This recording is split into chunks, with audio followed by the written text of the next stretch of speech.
Hey, how's everybody's brackets doing so far in March Madness? Oh, that starts today. I'm joking around. I don't give a crap. Yeah. I mean, for all the college basketball I've watched this year, hell, this lifetime.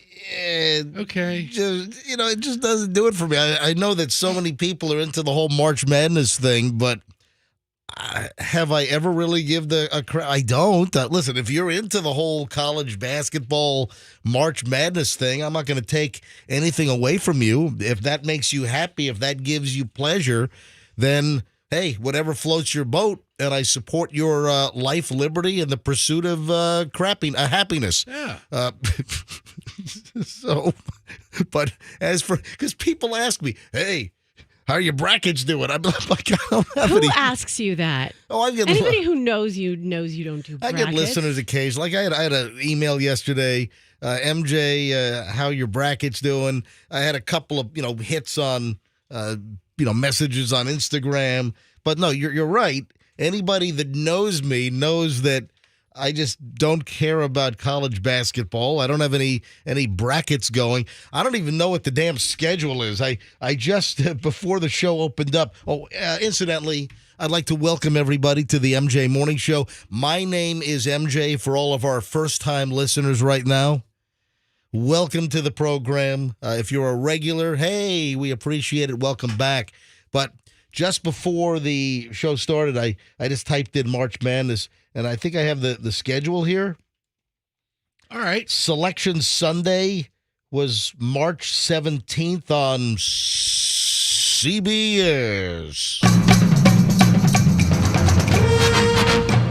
Yeah, then the first four, March 19th and 20th. So that was what? That was Tuesday and Wednesday? Yeah, a couple of years ago, they started a play-in game for some bubble teams. But the brackets Did start you say today. bubble tea? I've never had bubble tea. My kids are into bubble tea. Bubble.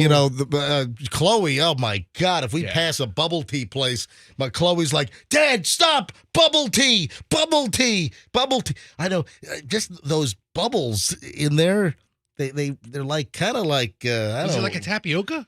Yeah, I think it is. Yeah. They kind of remind me of like fish eggs in at a sushi bar, Yeah, that's a good description. Yeah, it's like the giant salmon eggs, Yeah. Roe. Salmon roe, Yeah. or ikura, if I'm not mistaken. Yeah, go ahead. No, not bubble tea. Bubble tea. Yeah, that's what I was saying. So bubble tea, my kids, I'm telling you, whenever they pass a bubble tea, Dad, stop! It's bubble tea. Or I look at my credit card statements. And, all these bubble tea places that Chloe goes to. Stop saying bubble tea, because Chloe listens to the podcast, and she's going to start searching out bubble tea places now that she's back home for a while here in the Tampa Bay area. MJ, I know you're really excited about the St. Mary's College versus Grand Canyon University first round matchup. Yeah. There's a university in the Grand Canyon. Yeah, right at the bottom. You have to take a mule to get down there. Isn't that one of those TV ad colleges? Yeah. Grand Canyon University? Yeah. No, seriously. Yeah, it is. No, am I right? I think so. Like the University of Phoenix. Oh, yeah. Like University of Phoenix. There are a number of those like online universities. And is how do you have a basketball team if you're an online university? I mean, they have a physical campus. Just a bunch of fat, lazy guys that are always online at home. Hey, speaking of fat, lazy guys always on their computers, I got a story for you, Froggy. Wait, what? I'm not fat and lazy. Well, I'm a little chubby, a little lazy. Now, you got the dad bod going on. Oh, right? yeah. I definitely got the dad bod. Yeah. Anyway, no, seriously, I've got a story later on for you. Hey, we're just getting rolling here, 6:04 at the MJ Morning Show. Roxanne, you've been fairly quiet this morning. Again, I haven't heard any breaths, so I'm just listening to this banter. But I can picture you as a water cooler guy, just going through your brackets, chit-chatting with people by the water cooler. Hey, who you got today? Didn't we used to do Bill a Temple. bit with March Madness? We used to do Moron Madness. Oh, that was that's fun. Hey, how did that work? What was that? Just celebrities? The dumber one you would vote We would come up with 64 people in pop culture. for the new, like they were in the news in the last year. For right? something. I mean, it wasn't all entertainment necessarily. It was all fields of pop culture. They did something in the last year to be worthy of being in the news, and we kind of ranked them. We came Right. up with brackets. It was like celebrities or well-known individuals that had some type of moronic activity, or did we also like just force celebrity names into the Yeah, we moron? force them. Yeah, yeah. Well, I It'd mean, be like these days it'd be like Taylor Swift versus Cardi B. Well, Who's okay, the bigger moron? I think a decade and a half ago, celebrities were bigger morons than they are now. I mean, Tom Cruise was jumping on couches. Charlie Sheen. You know, Yeah, we yeah. had some really, really good celebrities Yeah, going off the rails. You know, I thought about who just said that. Froggy, you. Yeah, actually, I thought about that last night when I was looking at all the March Madness stories that are. March Madness underway and blah blah. Blah. And I thought about Moron Madness. You know, we even had like a bunch of sound effects that went. It went like Moron Madness. Remember that? I forgot who won. Yeah. I know Tom Cruise won like back-to-back years. That's right. Moron Madness from the MJ Morning Show. Hey, we're just getting started today. Man, speaking of morons, I've got a pile of school fools today. This is where I have all these like school-related stories. We'll get to that later on. Oh, you know who's going to join us right after 8 o'clock? Who? Stacy Kemp. Kemp Law Group, one of our longtime great sponsors on the show. Kemp Law Group, accident or fall, you call Kemp Law. Stacy Kemp had the most bizarre thing happen to her at her house. And she's going to join us, and it is crazy. And she wants to warn people. This is an encounter that is like nuts. You got to hear what happened to Stacy Kemp. From Kemp Law Group. We'll get to that coming up in just a bit. Also, up in New York, where Michelle and I spent the weekend, actually a long weekend, something happened, a situation at a bar, and I want to tell that story. I just didn't have time to do it yesterday. And essentially, I want to just ask the question, am I a jackwagon? Am I a total jackass? Or was I in the right? Now, I know what my beliefs are, but I want to roll it by you guys and maybe the listeners and see what the story is. Anyway, bottom line, we're just getting started. It's really a packed-up show, and we're back in minutes on the MJ Morning Show here on a Thursday. 6:08, traffic's on. Here's Pat.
You gonna come to my house and get that soccer net thing for your kids? I gotta get that, Yeah, well, you got to get it today. You got to, we got to make arrangements because we're cleaning out our garage, and if you don't come get it, I'm just gonna, donate it to, I don't know, some disadvantaged kids charity or something. Why don't you just bring it here? Because it's too big to put in our vehicle. You got to put it in the Get a flatbed. truck like a man. No, What's the matter with you? Listen, you got to drive to my house in your brand new Veterans Ford F-150. I got to do all the work. I'm giving you like a $200 soccer training deal. $200? Maybe I'll be the judge of that. Maybe, dude, it's expensive. This is a nice, soccer training net that your kids are going to love, and, Chloe doesn't need anymore.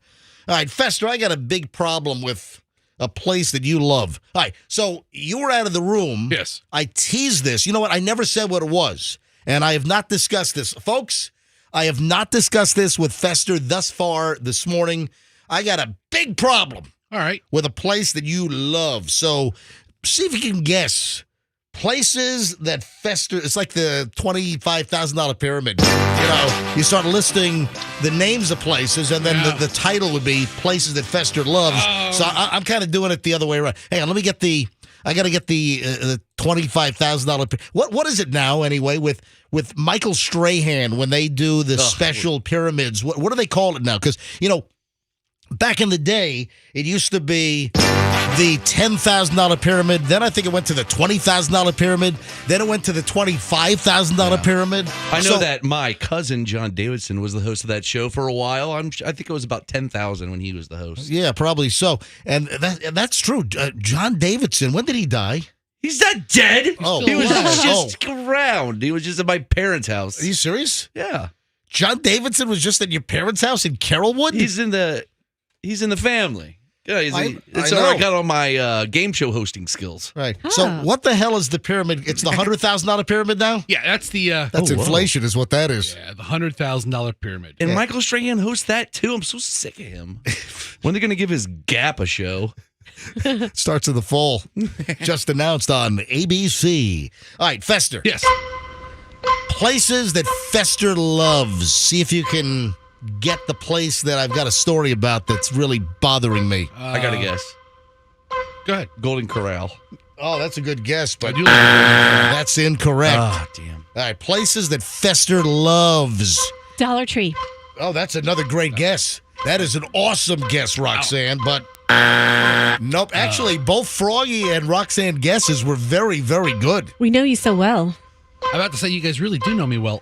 Places that Fester loves. So not Golden Corral or Dollar Tree. Is it a specific place or is it like hotel breakfast? No, it's a buffets? specific place. All right, so hotel breakfasts would be out. Hotel pools would be out. Come on. Tijuana Flats. No. My favorite cocktail stand. No. Come on. Places that Fester loves. And I got a story that I find disturbing. I'm not a fan of this story. All right, so it's not something I Not a fan of what they did. Buc-ee's. I love Buc-ee's. Yes! Oh, and you got it in. Oh, Before the buzzer, you got it I do love Buc-ee's. in. Yeah. And you've never been. That's amazing. I have never. I drove by a Buc-ee's. Oh, great. What is the interstate that runs from San Antonio to Houston? 10? Is that the 10? Yeah. Maybe I was on the 10. So I was driving from San Antonio to Houston. You were. That's the 10. Yes, the Interstate 10. Back during my, it's if you're out in California in the LA area, you call it the 10. Yeah. But everywhere else, it's I-10. I don't know what it is about California. Seriously. Like we don't say here, yep, on the 4, on the 275. But out in California, if you don't say the 10, or the 101, or the 405, then you sound like a moron. But it's weird. But if you say the word "the" before any other interstates around the country, you sound like a total schmuck on wheels. But in California, you put the in front of the interstate. It's like the most bizarre thing. Yeah, you take the 405 to the 10 to the 130. I mean, that's like it's normal California talk. But here, can you imagine? Yeah, how do you get out to Plant City? Oh, you take the 4. I mean, you sound like a total, clod face. Well, you take the 275 to the 4. Yeah, 270. Well, from here, From St. Petersburg. you would take. Hop on a 275, take it north to the 4. But we don't East. say the in front of our interstates, and it's like California is the only place where they do it, and it sounds normal. I don't know why. I lived in L.A. for a couple of years back, late 80s, early 90s. All right, so Fester. Yes. Fester loves Buc-ee's. Everybody loves Buc-ee's. Nobody goes to Buc-ee's and walks out pissed. Have you ever noticed that? Well, this guy's pissed. I got a story about a guy's pissed. What'd he do? A shopper has been banned from Buc-ee's after he brought his service duck inside a Tennessee Buc-ee's. Now, we have, how many Buc-ee's are in Florida now? Currently, there are 2 Now, we have one in Daytona Beach area, and then there's one. like 80 miles north in St. Augustine or something. It's Okay. like or however far that is. But aren't they opening one like near Ocala Yes. or near like where the Florida Turnpike In that area. breaks off, 75 in the Turnpike, right? I think it's near Big Daddy Don Garlic. Near Wildwood. Wow. Near Wildwood. So, yeah, there's a third one. I thought I heard that there's a 4th location announced, but I don't know where that is. Now, why the hell don't they put one like off of State Road 52 or something? That'd be awesome. Yeah. State Road 52, 54 or something? I don't know if they're going to get the real estate that they need, because they like certain locations, right? Well, they like off the interstates, but, Yeah. 52, 54 now is full of outlet malls. Yeah, that's what I'm saying. So, maybe, well, not 52, but you got the Flying J up there, or is that whatever it is, wherever I head out to Dade City. All right, so listen to this. A guy brought his service duck. Did you say duck? Yes. What do you think I said? I mean, I just thought maybe you had a speech mess up and meant to say dog, because that would make sense, but No. nope. Let's duck. go through the alphabet. He didn't bring his service buck. He didn't bring his service cuck. Yeah. He Those didn't bring. exist. The next one would be F. He didn't bring his service. Oh, all right. So, all right. Guy brought his service duck into a Buc-ee's in Tennessee, and now he's been banned by the chain. According to a YouTube video that this dude posted, Justin Wood brought his service pet named Wrinkle the Duck into the store where he was shopping around, and a lot of people were very positive. Oh, your duck is so cute. Sure. He's walking around Buc-ee's with his duck. Wrinkle remained inside a stroller for most of the visit, but occasionally got out of the stroller. This guy Justin Wood, he put a video up on YouTube, and his channel is called Sea Duck Live or something to that effect. It's like some kind of crazy variation of that. It's S-E Duck, then T-I-V-E. I don't know what the hell this guy's trying to do. Hold on. This guy's dying for attention. All right. So I mean, it's not like a guy who has legitimate duck as a service animal. He has a YouTube channel. He has 59,000 followers on Instagram. oh my God. Hold on. This guy in his effing duck has 50. Hold on. Fester's on his Instagram. Let me see this. You need a duck. 59,100. I'm scraping to get to 16,000. I'm like 34 followers away from 16,000. And this guy is some nobody with a freaking duck, and he's got 3-4 times the followers that I have. What is wrong with this place? I mean, here he is posing Oh, in Home Depot. as a duck in Home Depot with the duck. I mean, this guy's a schmuck duck. He's a duck schmuck. Yeah. Anyway, does this warrant you getting banned from Buc-ee's for life, according to him? Well, you don't cook that thing up in Buc-ee's. Yeah. By the way, his YouTube channel has 2.7 million followers. Yeah, I mean, A MJ. guy with a duck? Ducks spread salmonella, so maybe they didn't want it in Buc-ee's. You know Or what? They can carry salmonella. All right. Well, listen, I was on this guy's side until I just found out that he had 59,000 Instagram followers with his duck. He's there to cause a scene. He's not there to just walk in with his service animal. He's there like, look at my service animal as a duck is pooping in front of all the beef jerky. Yeah, he's causing a duckus. Nice. There's no indication the duck pooped in front of the beef jerky. That's Fester. all ducks do. Don't contaminate the story. That's all ducks do. A duck can't walk. 100 yards without So dropping after something. they entered the store, they were approached by an employee who told them that service dogs were the only animals Yep. allowed inside the store. And he said, she's a service duck. Out you go. He claims that he's been thrown out of Buc-ee's and has been banned. Anyway, 59,000 Instagram followers? My God, I'm scraping to get this. I'm 34 followers away from 16,000. Are there 34 people listening right now that can get me to 16,000 while this guy has 59,000 with a freaking duck? I mean, he put out really good content. He has a duck at home. Yes, Depot. for real. Get a duck. Bleep his duck. You're a poet. Man. Yeah, my God. You know what? Seriously, I'm at like 15,970 or something. I'm like 30 followers away from getting to 16,000. And this guy's I got to get a chinchilla.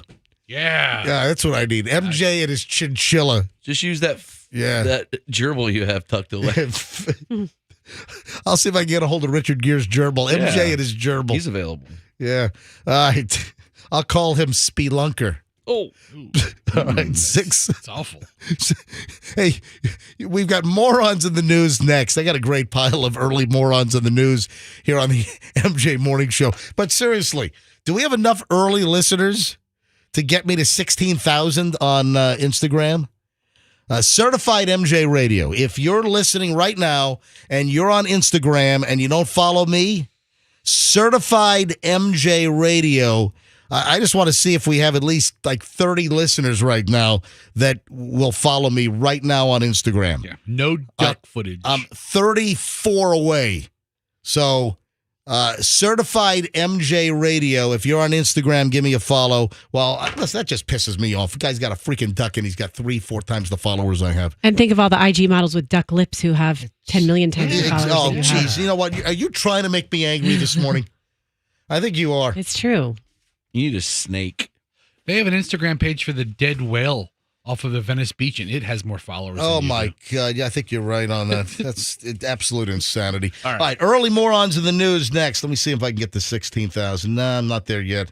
I don't know what the count is because it doesn't give me the exact count. All right. So let me see. I just need 34 to get to 16,000 followers. This is pathetic. It is pathetic. I'm a pathetic individual. Really? I am such a sad piece of crap. All right, 6:32 at the MJ Morning Show. Let's do speaking of pathetic, sad pieces of crap, early morons in the news next on the MJ Morning Show here on Q105.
Fester, why do you give me a look? You don't like our new little morons sweeper? You know, little morons promo? I liked it until morons. How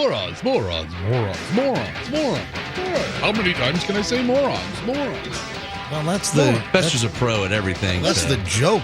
If he produced it, it would have been a lot better. Oh, listen. You know what, Fester, you've become the most obnoxious critic of all time. I don't know what's happening I to mean, you. I'm not wrong. Let's just okay, guys. Here's what we're gonna do. We're gonna have a sweeper, a little intro into morons in the Having a news, stroke over there? where we're just gonna have the guy say morons 25 times. All right, it's morons in the news on the MJ Morning Show. Roxanne, I saw this. You also sent me this, and I was kind of on the bubble. What's going on over here? I'm sneezing, sorry. Oh, my God. You're sneezing like a moron. Moron. My big nose. All right, so, Roxanne. So you're on the bubble. Bubble talk again. Bubble tea. Yeah, Bubble. I was kind of on the bubble. I'm like, you know what? I'll go ahead and mention it because even though it's a foreign story, and my philosophy is when it comes to like morons in the news or content, unless the foreign story is just absolutely spectacular, we have enough domestic, American or Florida stories that we can use as content. So I typically skip, when it comes to morons in the news, the foreign stuff. But this really could happen anywhere. So I kind of decided to break my rule because this is, kind of a public service announcement. Okay. Do you know what it is? I have no idea. I'm trying to think. Did I send it to you last night or is this from last week? No, you sent it to me last night. Huh. And I saw it also last night as well. Or I might have seen it the day before, actually, but that doesn't matter. Any idea? No. All right, Give me a clue. Here it is. Well, I'm just going to do the story. The real estate agent that was getting ready to show a multi-million-dollar house in Australia. Yes. So a real estate agent is getting ready to show her listing. It's a multi-million-dollar house. Her name is Julie Bundock. Should be Julie Burndock because she burned down the house and the dock and everything. So Julie, she was getting ready to show the home, and as any good real estate agent will tell you, or they do, they'll show up at the house with ample time to kind of go through, make sure there's no poop in the toilets, and just make sure the place is in order. You turn the lights on. Exactly, that was my next sentence. And you just got to prep the place. So this real estate agent getting ready for the showing. This is a 4-bedroom house. It's in Sydney, Australia, the northern beaches. And she noticed that the people that were currently renting the home, so the home is for sale, but apparently it was being rented while it was up for sale. The real estate agent noticed that the renters had left bedding outside on the deck to dry. Does this home not come with a dryer? Anyway, So she removes the sheets, threw them in a downstairs room onto a shelf right below a light. Oh, no. She turned the light on, and I guess it wasn't one of them newfangled LED bulbs. It was one of the older incandescent bulbs that generate heat. So what happens with the bedding just touching the light on the shelf? It broke the light. What do you think happens, Fester? I mean, eventually it's got to get pretty hot. I mean, just ignited, caught the freaking house on fire. She burned the freaking house down. It's a multi-million-dollar house. Burned. What do you say to the people that are coming? Can you imagine? You imagine the people that are coming to look at the house, and they pull up, and you've got 12 fire trucks in front of the house. They got hoses. The place is a charred mess, or it's a freaking inferno. Can you imagine? Whoa, whoopsies. Whoops. Something happened here. Does this home come with a Barbie? The whole home is a Barbie. Big fire back there. Forget about throwing shrimp on the Barbie. Just throw shrimp on the floor in the foyer. It'll cook those shrimp right up. Oh, those Aussies. Do you text the people on the way, hey, you know what? Don't bother coming to the home showing. I just burned. Look at the pictures of this place. Holy cow! Oh, the place is like a total loss. It's a total loss. Fester's looking at the pictures right now, and the home. It is just a disaster. It looks like a tree house now, just like wood stuck together. All right, let's move closer to home. And, of course, as I've been saying, we got plenty of U.S. morons and certainly plenty of Florida morons. This happened right here in Florida, a little south of us, down in Naples. A Florida guy was arrested. Why? He touched the EMS paramedic inappropriately while he was being taken to the hospital. Can you imagine you're a patient in the back of the ambulance and you grope the paramedic's junk while you're being transported? Resuscitate me, please. According to the arrest report, which was obtained by NBC down in Fort Myers, police were called to the Cancer Center Alliance of Naples. They received multiple reports that a man refused to leave the building and locked himself in a bathroom. When police arrived, they found 34-year-old Frederick Lloyd Day in the bathroom, and he was standing next to a pile of paper towels. He'd been, I guess, reportedly complaining about foot pain, claimed that he was bitten by a bug. So the Collier County EMS, they show up to take him to the Naples Comprehensive Health Downtown Hospital for treatment. However, they would not allow him in because he was disorderly and he was destructive. The arrest report shows that officers saw Day strapped onto the stretcher with a noticeable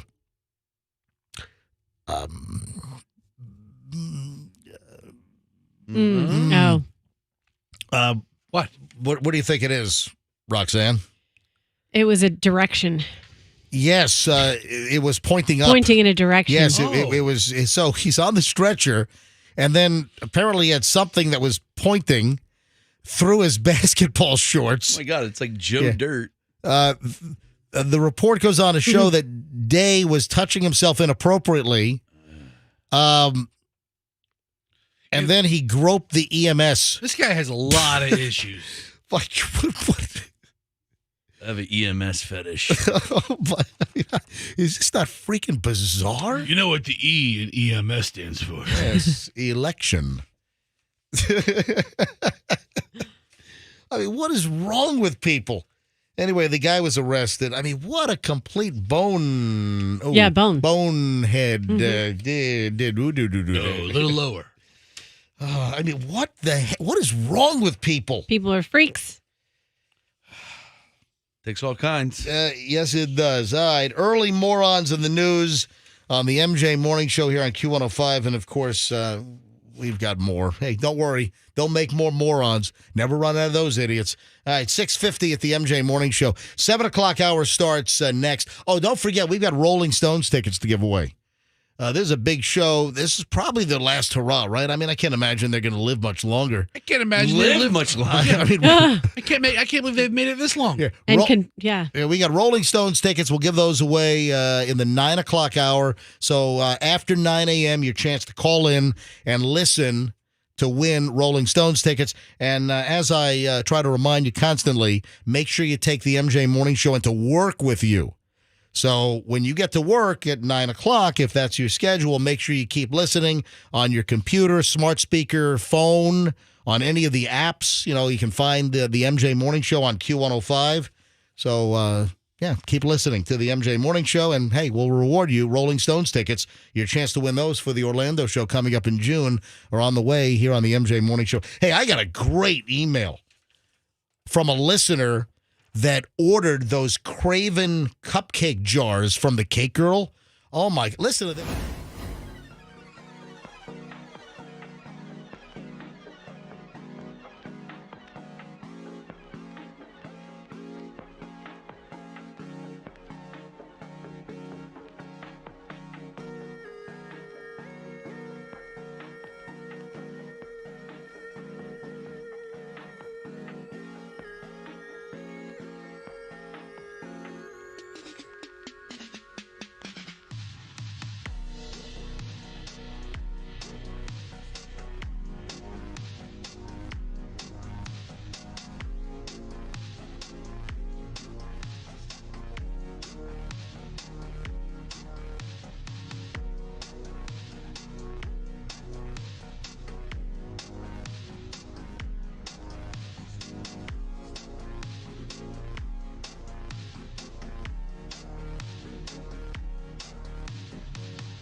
brackets? Well, you inspired me this morning. And while we were rocking out to some Jack and Diane, Yeah. I picked my bracket on the CBS site.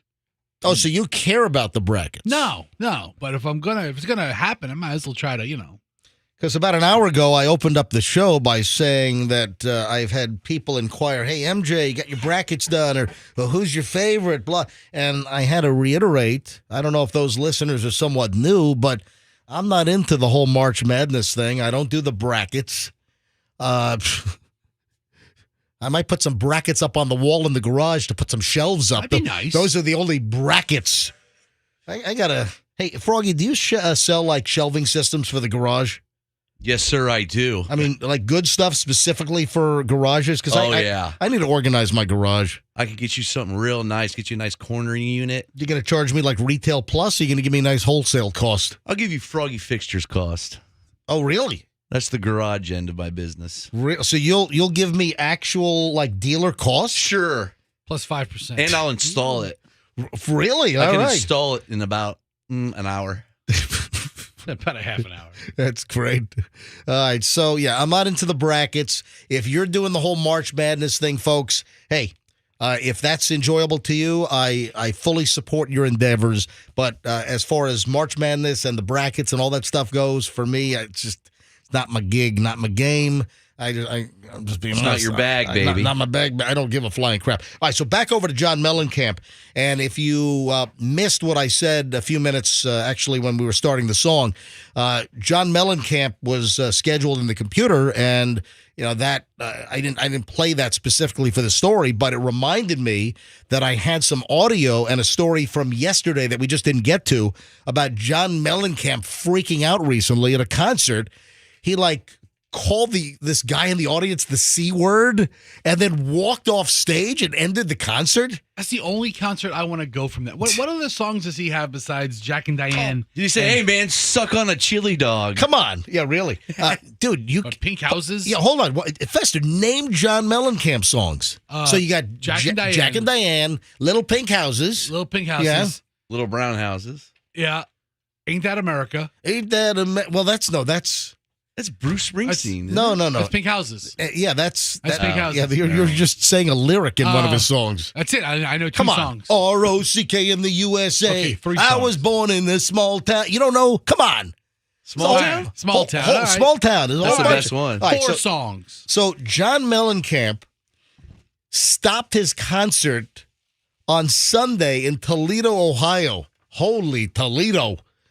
After he got into it with the hecklers in the crowd, they kept interrupting him while he was telling a story. Don't tell stories at your concert. Just play. Guess I what? hate that. That's what the guy in the audience was saying. It's like, Oh. just shut up and play some of your music. That's one of my Right? pet peeves. Hope no one's saying that about the MJ Morning Show. Yeah.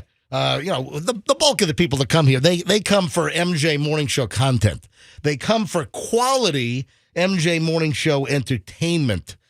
So Mellencamp, he gets a little prickly. He gets I've always ornery. heard that. I have. Oh, you have as well. And I have a friend who toured with him and who toured with, not playing in a band, but like doing setup and stage production kind of Oh, things. like a stagehand. Yes, and All right. he's toured with. I remember he has great stories, always telling us about like Justin Timberlake or Steven Tyler, and saying, "Oh, this guy's great. This guy's great." And I was like, "Well, who's not great?" And that's who came to. Oh, really? Yes. So and this is a guy that's been on the road Yes. as part of the road crew for major celebrities, major artists. yes, And he's listed all the, and who'd he say was cool? Justin Timberlake, Steven Tyler, Yep. just amazing. Aerosmith. Yes, Did great you say, guys. Did you say Springsteen? No, No? I'm trying to remember if he toured. I don't recall. But he did what he said about John Cougar Mellencamp, and he said his take is that he's not a Bruce Springsteen, and he's not. He's a notch down You from mean- some of these. You mean Whoa. like And- D-I-C-K in the USA? D-I-C-K in the USA? D-I-C-K in the USA? We're going to go with it. And so he feels like he's got Hey, the. I got a laugh out of the crew, baby. All right, good night, everybody. All right, go ahead. I'm sorry. That's okay. So he feels like he's he's as talented and he's got the look of whatever that he should be of that echelon, that he should be at that perceived as that level, Right. but he's not. So because of that, he has a chip on his shoulder and he is a D-I-C-K in the USA. Yes. Oh, look, Roxanne is singing D-I-C-K in the USA now. It's There used catchy. to be a. This is really wrong. Yeah. For a band name, but never mind. I shouldn't say it. Well, am I gonna have to? Well, Froggy, ask yourself: is MJ gonna have to dump it? It's a story about how ruthless John Mellencamp is. Ooh, okay. Because there was a punk band back in the day named John Cougar Concentration Camp. Are you serious? Yes. That is awful. And he got on their ass and Well, sued them. he should. That's kind of he's yeah, right. he's right. That is But awful. if you look them up, they're That is pretty kick-ass band. That is horrific. What an awful name. But he sued him or well, something like good, that. good for I support that. Well, they were a really small punk band, but he was just like, forget that. Well, He got on their ass. Did he win, or did the band drop the name? They dropped the name. All right, well there you have it. So a couple of years ago, I stumbled on this guy on I YouTube. still haven't gotten to the story about the concert. Well, we got but- more stuff. All right, go ahead. Go the ahead. greatest John Mellencamp cover ever. It's where to the lyrics of Jack and Diane, Yep. he replaces almost every word Right. with "sucking on a chili dog." Okay. That's it. You gotta play that. Where You gotta is play it. Now you gotta play it. Well, Sucking on a chili dog. Yeah. Sucking on a chili dog. Like that. Oh, that sounds good. Okay. Fester has brought up a YouTube video. Yeah, All right, let me tell the story first. I want to hear the chili Yeah, dog me song. too, me Yeah, too. yeah, tell the story, and then the Yes. finale will be Okay, the okay, sucking on a chili We'll dog. put This a better be bow good. on it with All right. sucking on. Good enough. All right. So Mellencamp has had clashes with the audience in the past, and the concert goer yells, "Hey, play some music!" There's Wait, that's it? no. Hey, I've got more. So here's John Mellencamp telling the story. This is Sunday in holy Toledo, Ohio. Well, I shouldn't have said that, because here came that little arthritic finger right in my face, and she went, "It's just like you, buddy, to be a smart aleck when I'm talking to Jesus." And then it got real quiet. Yeah, that's what I would do. So he's telling I a agree. story, and this guy yells, "Yeah!" Oh man, that pissed off Mellencamp. That's awesome.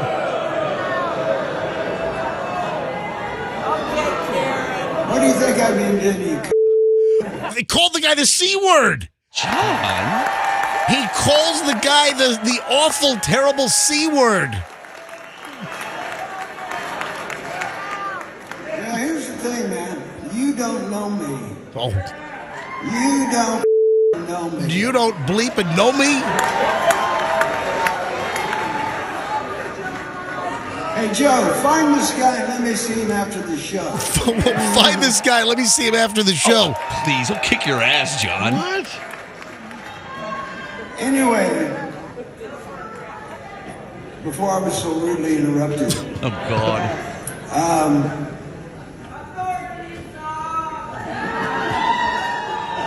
guys, I can stop this show right now and just go home. Oh. So he says, I can stop this show right now, and guess what? Tell you what I'm going to do. Since you've been so wonderful, I'm going to cut about 10 songs out of the show. Here we go. A little ditty about Jack Diane. Two American kids going in the heartland. You know what? Show's over. That's awesome. Was that an edit or did you just stop? No, he He stops. stopped. He does Jack and Diane for 10 seconds and then says, show's over.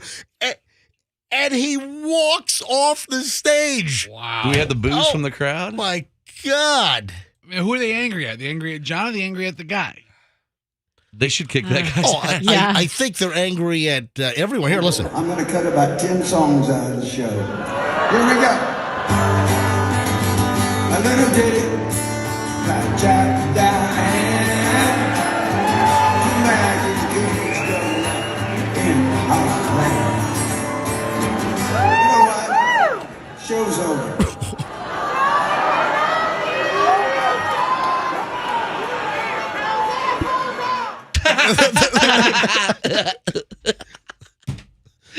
That was great. Boy, you gonna throw up on yourself over there? Well, that one guy screams, "Kick those bleep holes out." Yeah, That was funny. exactly. So at the end of that, it's to kick those bleep holes out. Oh man, Dude, that was a boring concert anyway. Did you hear that? So Andrew says there's a caller who had an encounter with, Oh, wow. with John Mellencamp.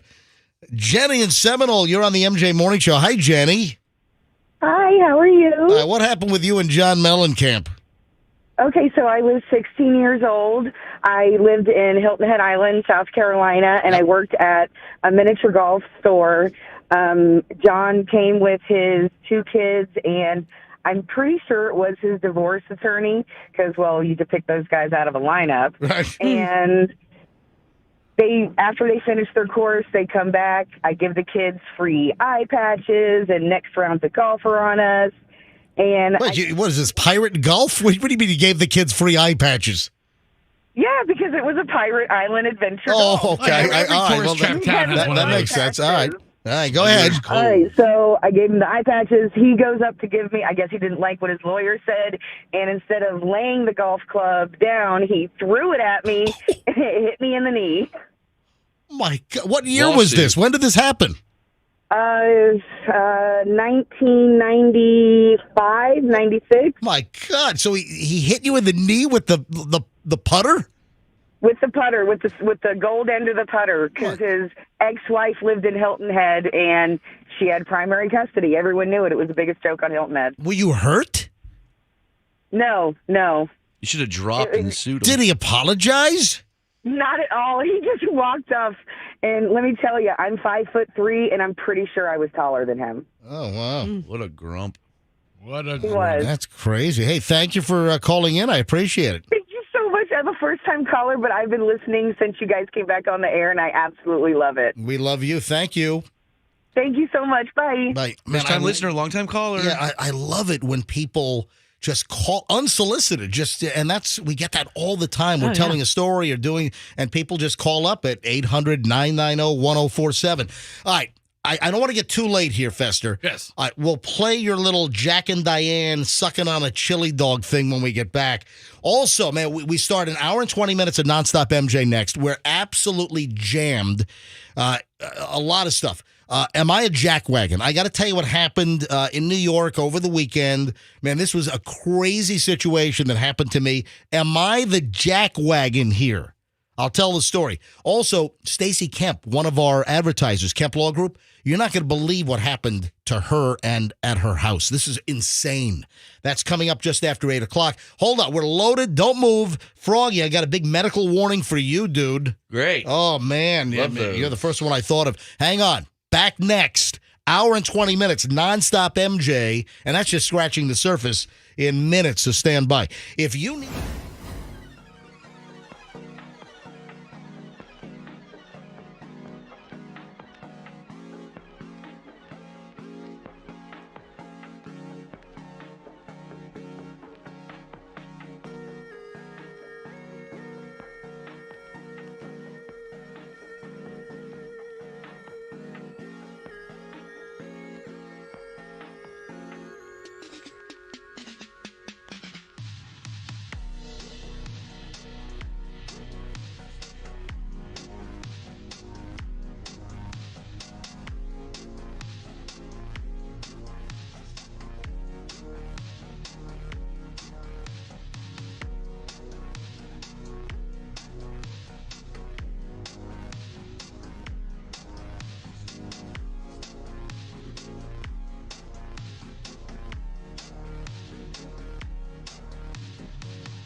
Morning Show, Q105, MJ and the crew. Well, not really. It's just me in the studio. I don't know where Roxanne is. I don't know where Froggy is. I don't know where Fester is. Oh, now they're all scrambled. What? Fester, why are you balancing?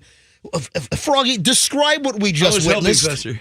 What? He has a tray of drinks. Why are you walking in with 3 cups balanced on a legal pad or a clipboard with a legal pad? In the studio, I carry a clipboard and a legal pad so I can write down snarky comments. Put it down. I don't need you spilling all this. This studio's hanging on by a thread. Well, I'm showing the camera so people can see on MJTV what you're talking about. No, so I usually have like a big, like a Stanley cup or a metal cup that I drink water out of during the show. And let me guess, it fell out of your car on the interstate because you're a reckless nut, and now you got to bring in a whole multitude of cups to emulate the amount of drink volume.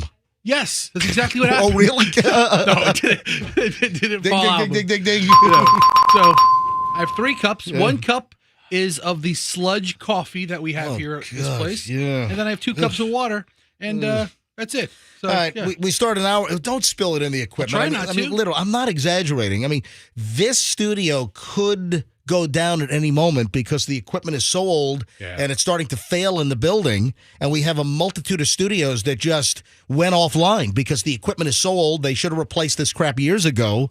You know, we were promised a new MJ Morning Show studio when we got hired by Steve Triplett and Travis back in September or August of 2020. We started October, 5th of 2020. They told me we would have a brand new studio within a year.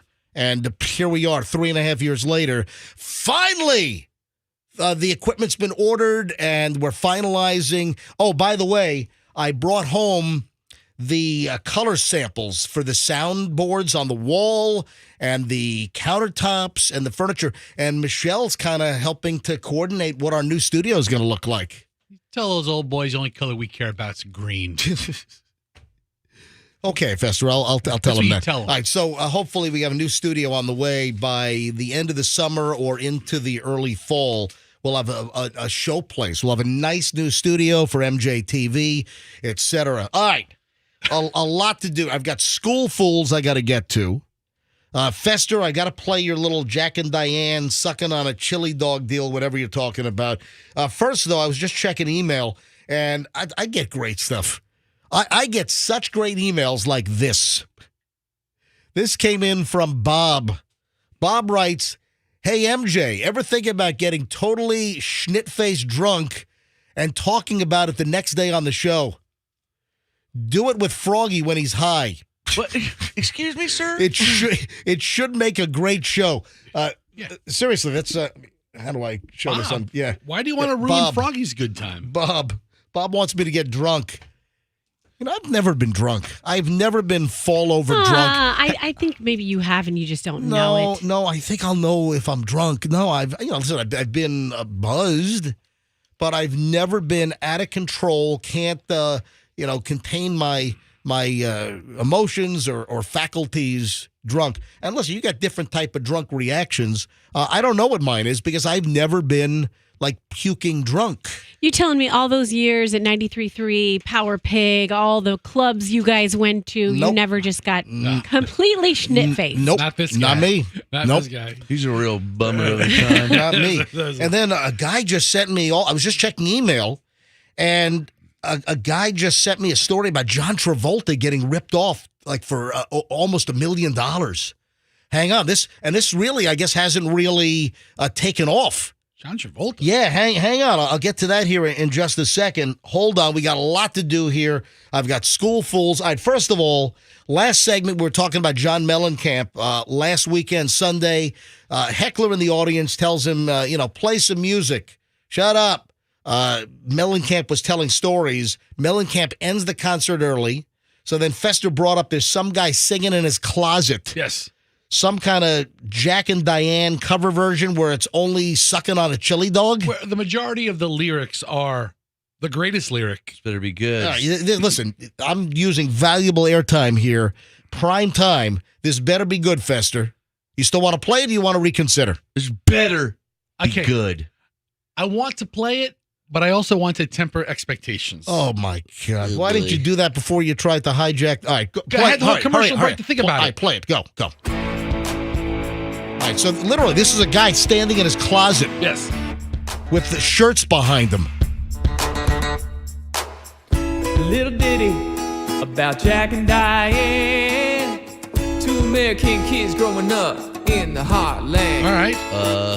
Jack is gonna be a What? football. That's what's going on This here. is the actual song. Hold on. Diane's every time backseat of Give it a Jack's minute. car. Are you derailing us? Wait, hold on. I Is told this, you. is this like, are you promoting this guy or something? Temper Are you getting expectations. Dude, This is just a cover. you were telling me that it's all sucking on chili dogs. Sucking on a chili dog, sucking on a chili dog, sucking on a chili dog, sucking on a chili dog. Yeah, right. Sucking on a chili dog, sucking on a chili dog, sucking on a chili dog, sucking on a chili dog, chili dog. He should have just started Sucking like on a chili dog, sucking on a dog, sucking on a chili So dog. what? I don't want to. Sucking on a chili dog, sucking on a dog, sucking on a chili dog, sucking on. Yes.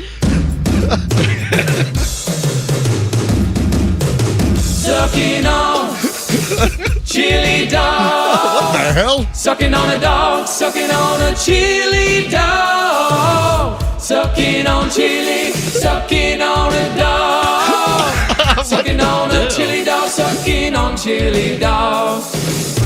Isn't this great? About Jack and man. Diane. All right, it's not. Bring it it's Two home. American kids Right. sucking on a Chili dog, right? Yeah. Boom. All right. The guy's Is that name it? is Tom McGovern. They posted it 3 years ago on YouTube. Wow. You ready for some school fools? I'm ready Couple to of suck a chili. yeah, dog. I'm I ready. hear you. All right, couple of school fools. If you're a mom or a dad, don't do this. Dad arrested after cops said that he called 18 or 19 times in under an hour to complain about his son's homework. Kept calling the school repeatedly. They charged him with phone harassment. Is that a real crime? Apparently so. This is in Ohio. Dad was arrested after not once, not twice, but like 18 or 19 times in under an hour calling the school to complain about his kid's homework. Then he called the police. Detective Sergeant Adam Price of the Oxford, Ohio Police Department said that Adam Sizemore called the police, also called the school repeatedly. So he called the cops also 20 times. All right, calling the school's not the crime as No. much as it is calling Right. the cops or the 911 services. Called the school, called the police. Now, what is wrong with this guy? Very disruptive, says Detective Sergeant Adam Price. He said that this is a K through 5 school, so there's already not an abnormal amount of homework. It's elementary school.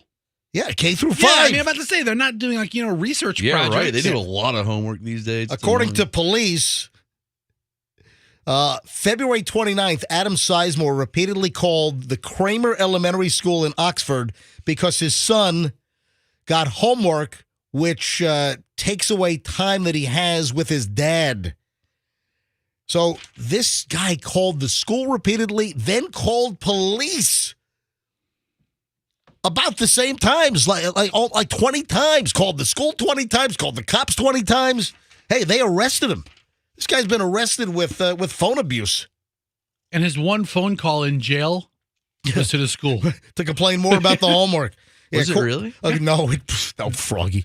According to the police report, a school resource officer spoke to Sizemore several times on the phone and told him, stop calling.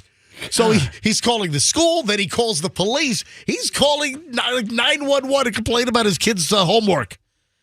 My God. The officer wrote in the police report that Sizemore continued to curse at him and call him names such as a bitch.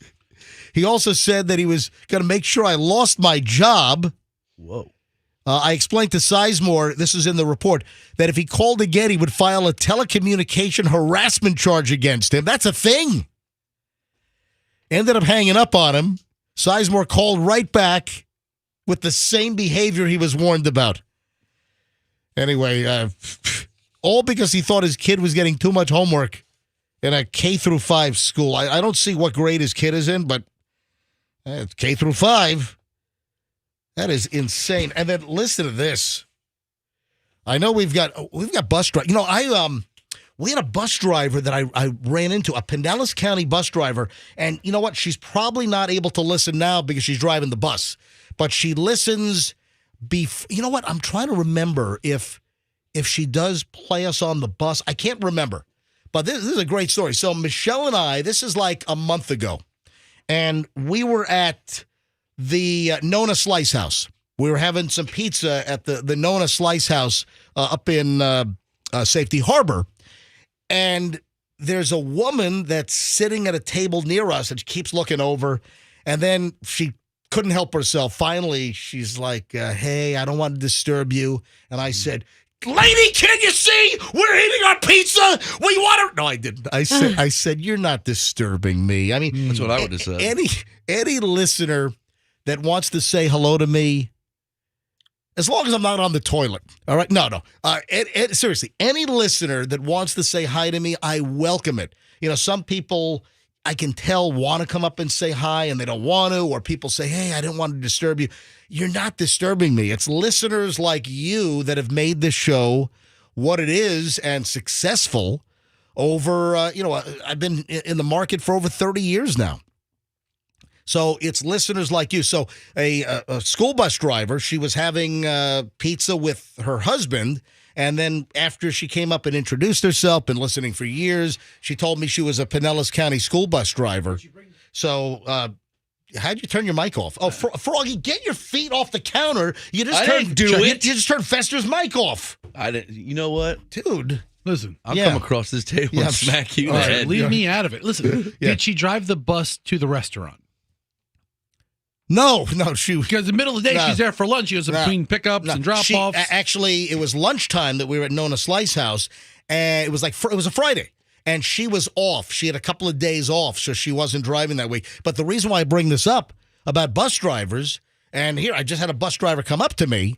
The bus driver that I'm going to talk about, and I just want to impress upon other bus drivers that are listening, don't punch any of the kids on your bus. Don't tell kids, quote, I'm going to beat your ass. It's probably not good for your longevity in the gig. Yeah, Missouri school bus driver was arrested and fired after video showed him punching and throttling a 7th grader, leaving the student with cuts and bruises to his face. Scott Robert Livingston, a 67-year-old bus driver, charged with misdemeanor assault. How's that not a felony? You're a 67-year-old bus driver. You're beating the crap out of a 7th grader? Laws are different over there. Yeah, I don't know. And apparently he became irritated at the middle schooler because he mouthed off during a bus ride last Thursday. Listen to this. Sit down or I'm going to beat your ass. That's what the bus driver yelled at the kid. Is that considered a threat? Who was seen in the video being pinned to the seat and repeatedly hit, according to the police report. Oh, my God. Did you ride a bus to school? Yeah. So up until I could drive. So I took the bus to school up until like 10th grade. Yeah. See, I took the bus to school. My kids, they've never been on the bus like in the morning. We drop them off every day.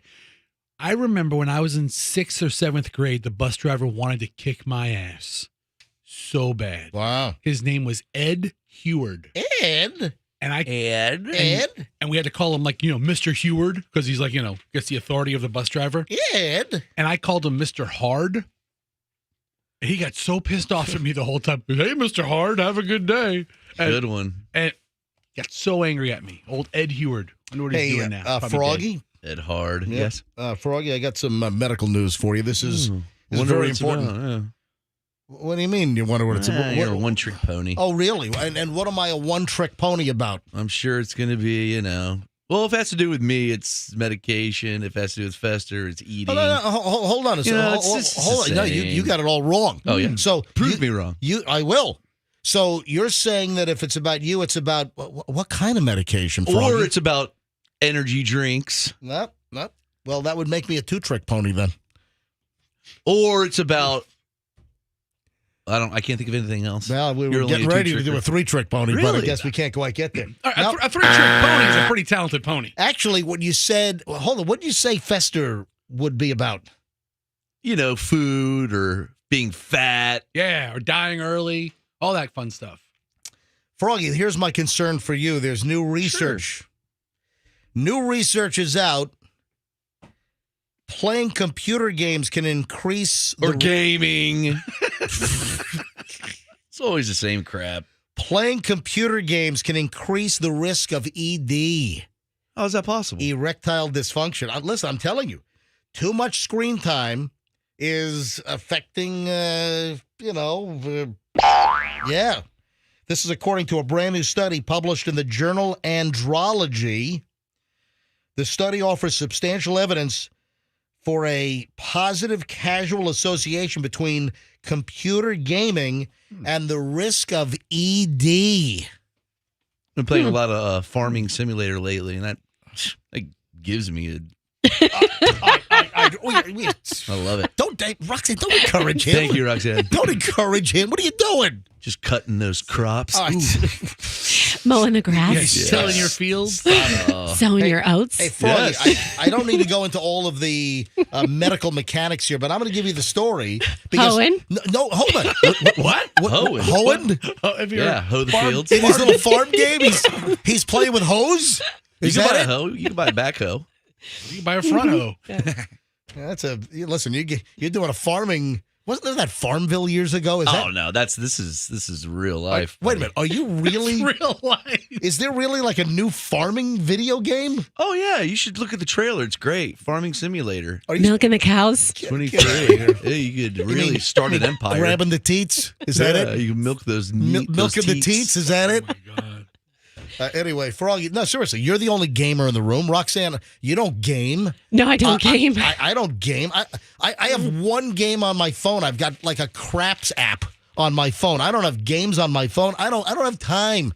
I don't have time for that. Fester, you don't game. I mean, I may be a phone gamer, but I don't have like a console or a racing simulator or, I know I have one for it has like the PS5 and the other one there that you plays go. all day. Froggy's the gamer. Froggy's like, if he's not doing his recreational or medical stuff, then he's either writing up orders for his shelves, and then and the balance of the time is gaming. So he And YouTube. Yeah, don't you have a special gaming chair? Oh yeah, I got a whole deal. Yeah, that's what I'm And saying. doesn't allow you to sit there and never use the restroom. You can just go into like a No, I got cup that's attached to this chair or something like I got that. a big gulp cup. it's a pail.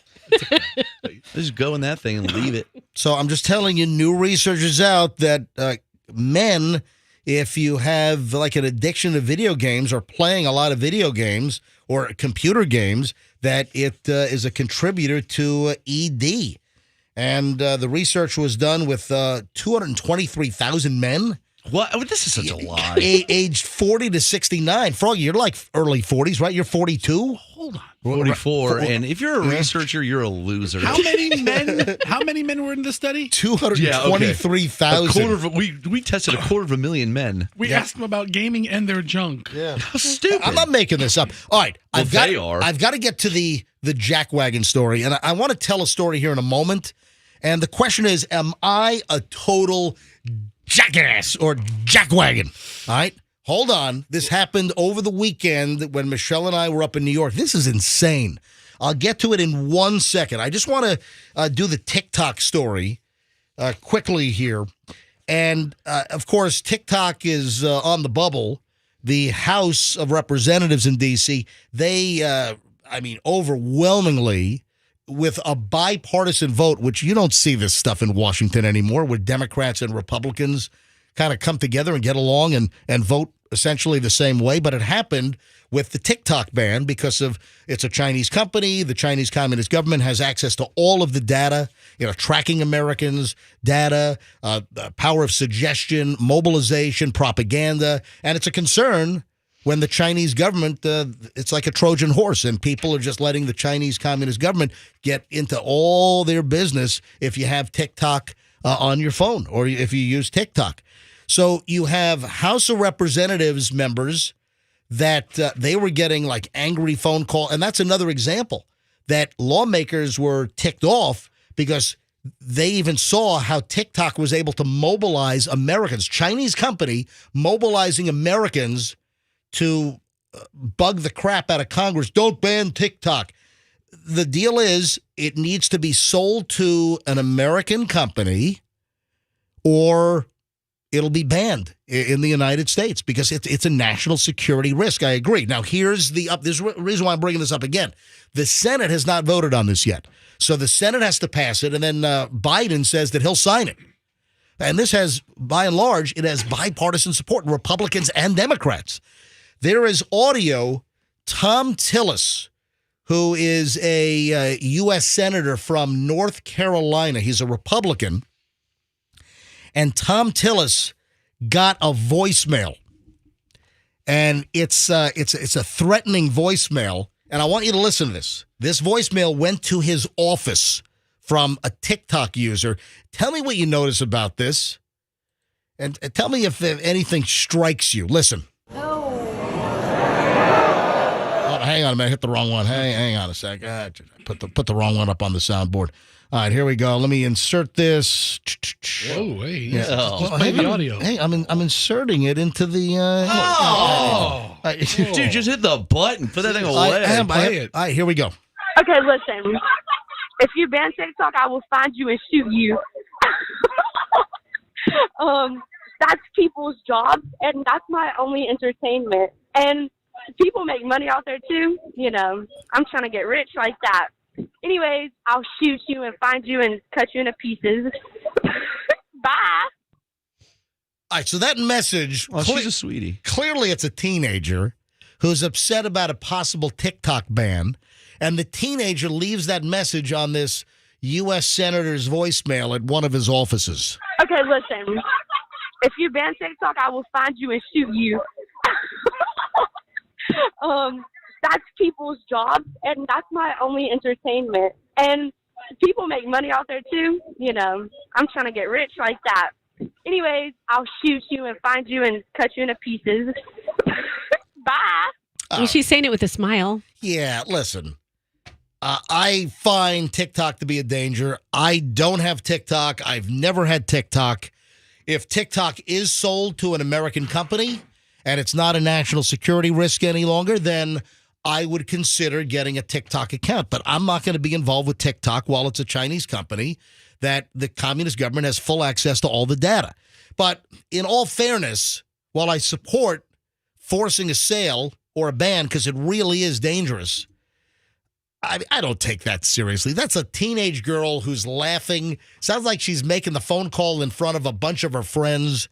So I'm not going to make a big deal out of that. But mobilization is a problem, meaning, telling all these users to call Congress. And that was actually a demonstration on how the Chinese Communist government and a Chinese company can influence Americans by having tens and tens of thousands of Americans.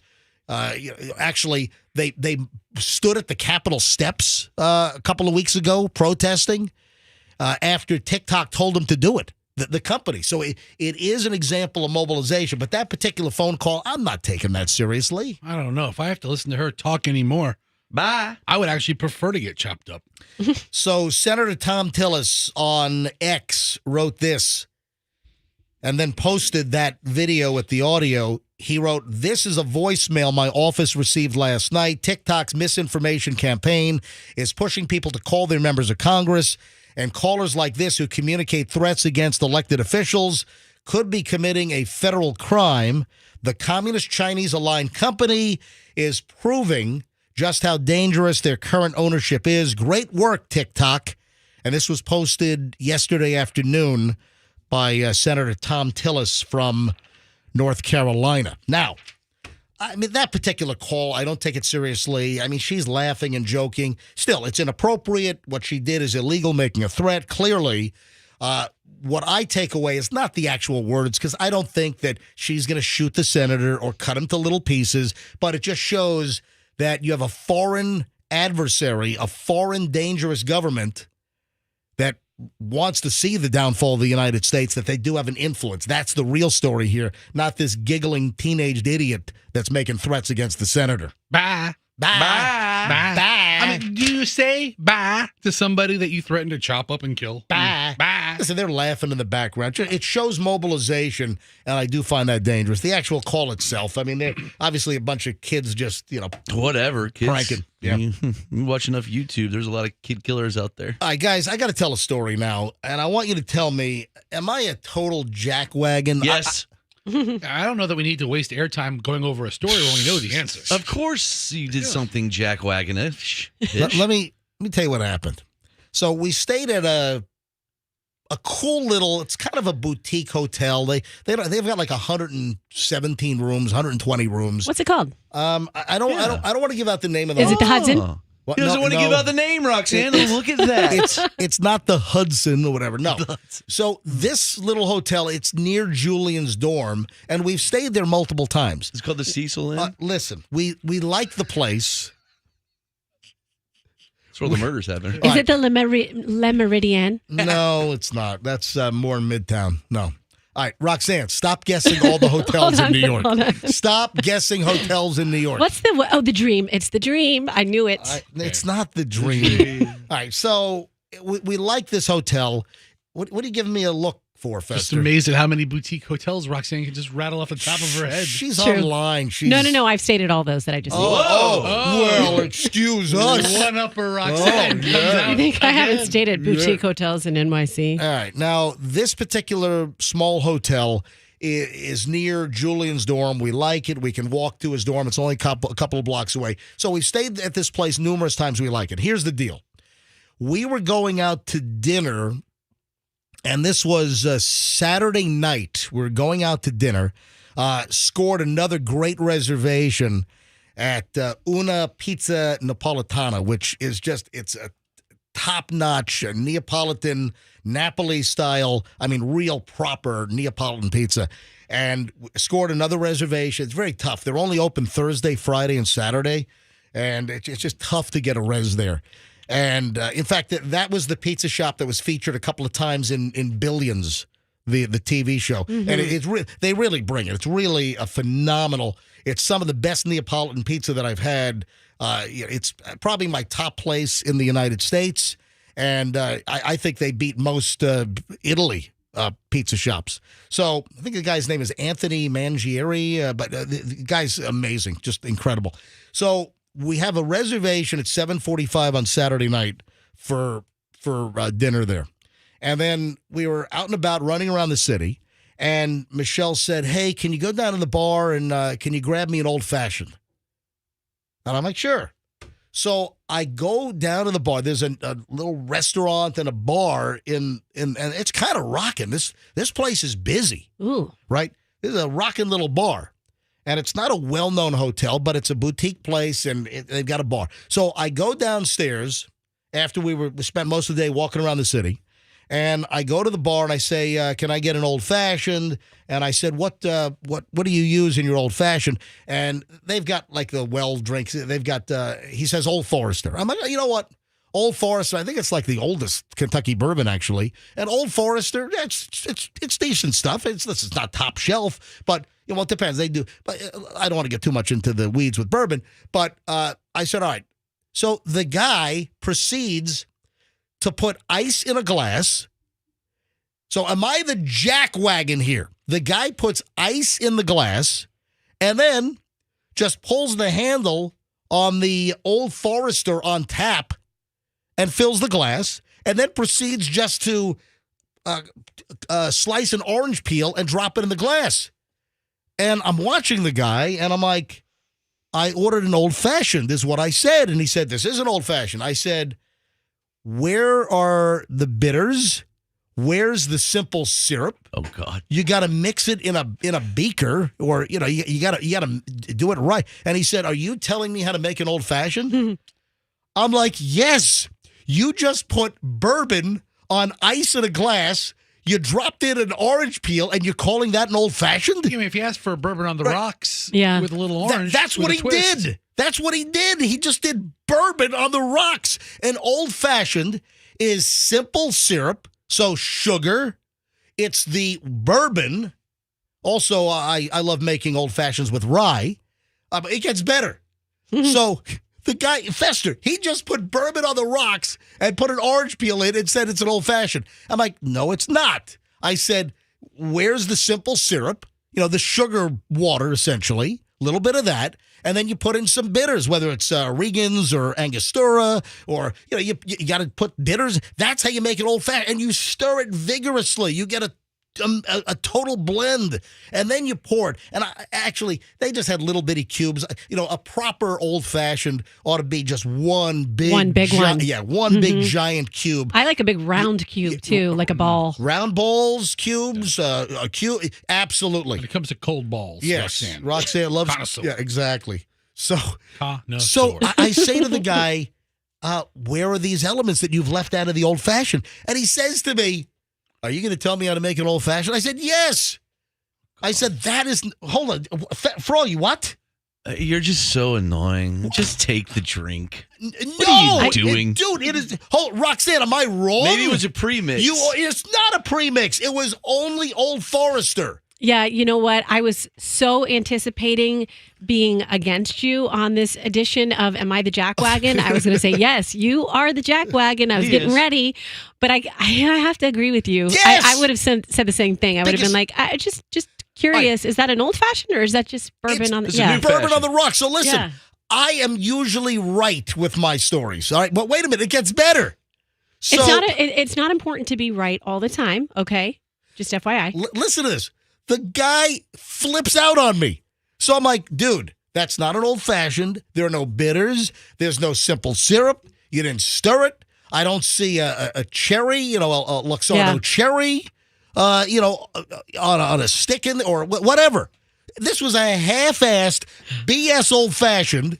And I mean, what did this guy think that if I'm not going to be able to tell? Because I'm going to take a sip before I give it to Michelle. I'm watching the guy completely half-ass an old-fashioned, and then we get into a fight over it. He's like, "Are you going to tell me how to make an old-fashioned?" I'm like, "Yes, I am. That's not an old-fashioned."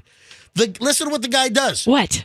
The guy takes the glass, throws it into the sink, behind the bar, takes the whole glass, chucks it into the sink, and he said, "Fine, I'll make you an old-fashioned." Breaks the glass. You can hear the glass shatter. I mean, all because the guy didn't. I mean, he had an old-fashioned temper tantrum. He did. I mean, I'm not the jackwagon here. No. This guy is out of control. So he throws the glass into the sink, breaks the glass, and he said, "Fine, I'll make you an old-fashioned." Like, that's all I asked for in the first place was an old-fashioned. You're going to sneak just a whiskey by you or bourbon by you? Make a proper old-fashioned. At that point, do you think for 1 minute I want this guy to make a drink for me? Yeah, no way. Do you think I'm going to give a drink to Michelle that this guy's going to make now? Yeah. I did like a dealer walking away from the blackjack table. Yeah. I did, my hands, and and I'm like, I'm out. I'm like, dude, forget it. He might put a little sprinkle of cyanide in there or something. Exactly. Here's some night pills with your old fashioned. Again, am I the jackwagon here? No! Froggy, tell me I'm a jackwagon. You should have ordered. There's one drink that you should always order. They're never going to mess up. Yeah. And it's a red snapper, or you get a kamikaze, or a Long Island iced tea, black Russian fuzzy navel, and a Sags on the beach, margarita, Bloody Mary, slow gin fizz. Learn to make them all on the rocks with a twist. There's a school to attend, and I highly recommend you go 1-800-BARTEND. That's probably where he went. That's where he didn't go. Where he didn't go, because he would know how to make an old fashioned if he went to 1-800-BARTEND. All right, folks, you heard the story. Nice. Do we have any bartenders listening? You just heard the story. He's a lazy bartender. All right, fire up the phones. Let's go. If there are any bartenders listening or any listeners that know what a good old-fashioned is, even a lousy old-fashioned, at least make an attempt to use the right ingredients. All right, any bartenders listening, anyone in the restaurant business listening, I mean, what is your reaction to my story? Then the guy freaks out and throws the glass? I'm sorry to bother you. I asked for an old-fashioned. It's a staple. All right, 800-990-1047. 800-990-1047. That's how you call in right now. I'd love your reaction. First of all, am I a jackwagon because of what happened? Gosh. I'm not. I mean, two things can be true at the same No, time. I'm not a jackwagon. All right, 800-990-1047. If you're a bartender or listen, if you're just a listener that just wants to comment after hearing my story, 800-990-1047. What is your reaction to what I just told? All right, lines are ringing. Andrew screening calls. We'll grab calls here in just a second. Don't forget, it's 8:03 now. We're going to have Stacy Kemp on from Kemp Law Group. She's going to be on in about 10 minutes or so. She had a crazy, crazy thing happen at her house. All right, also Rolling Stones tickets coming up next hour. In the 9 o'clock hour, we're going to give away Rolling Stones tickets for the Camping World Stadium in Orlando, June 3rd. The Stones, man, this is probably the last time ever that they're going to tour. Because I got my fingers crossed they're all going to make it until June for the concert. All right? So this is historic to see the Stones. All right? Yeah, Roxanne, you were raising your hand for something? I don't remember.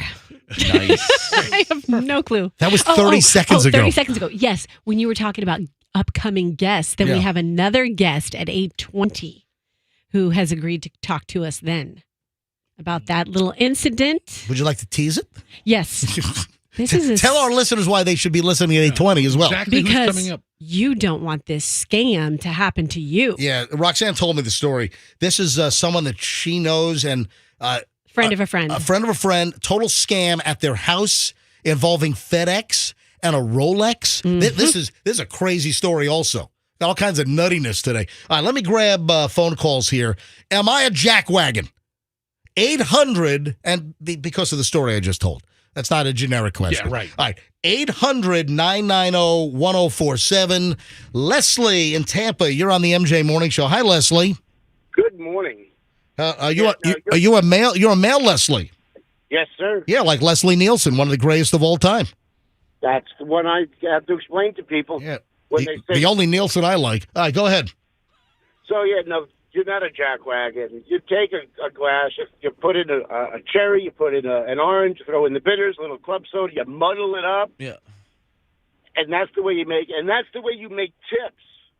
People that what was this guy thinking, just putting Old Forester on ice and then like trying to shave off an orange peel and saying it's an old-fashioned with no simple syrup, no bitters? What the hell was this guy's problem? He wasn't thinking. And then, this was like laziness. It was deliberate. And then, Leslie, what do you think about him throwing the glass?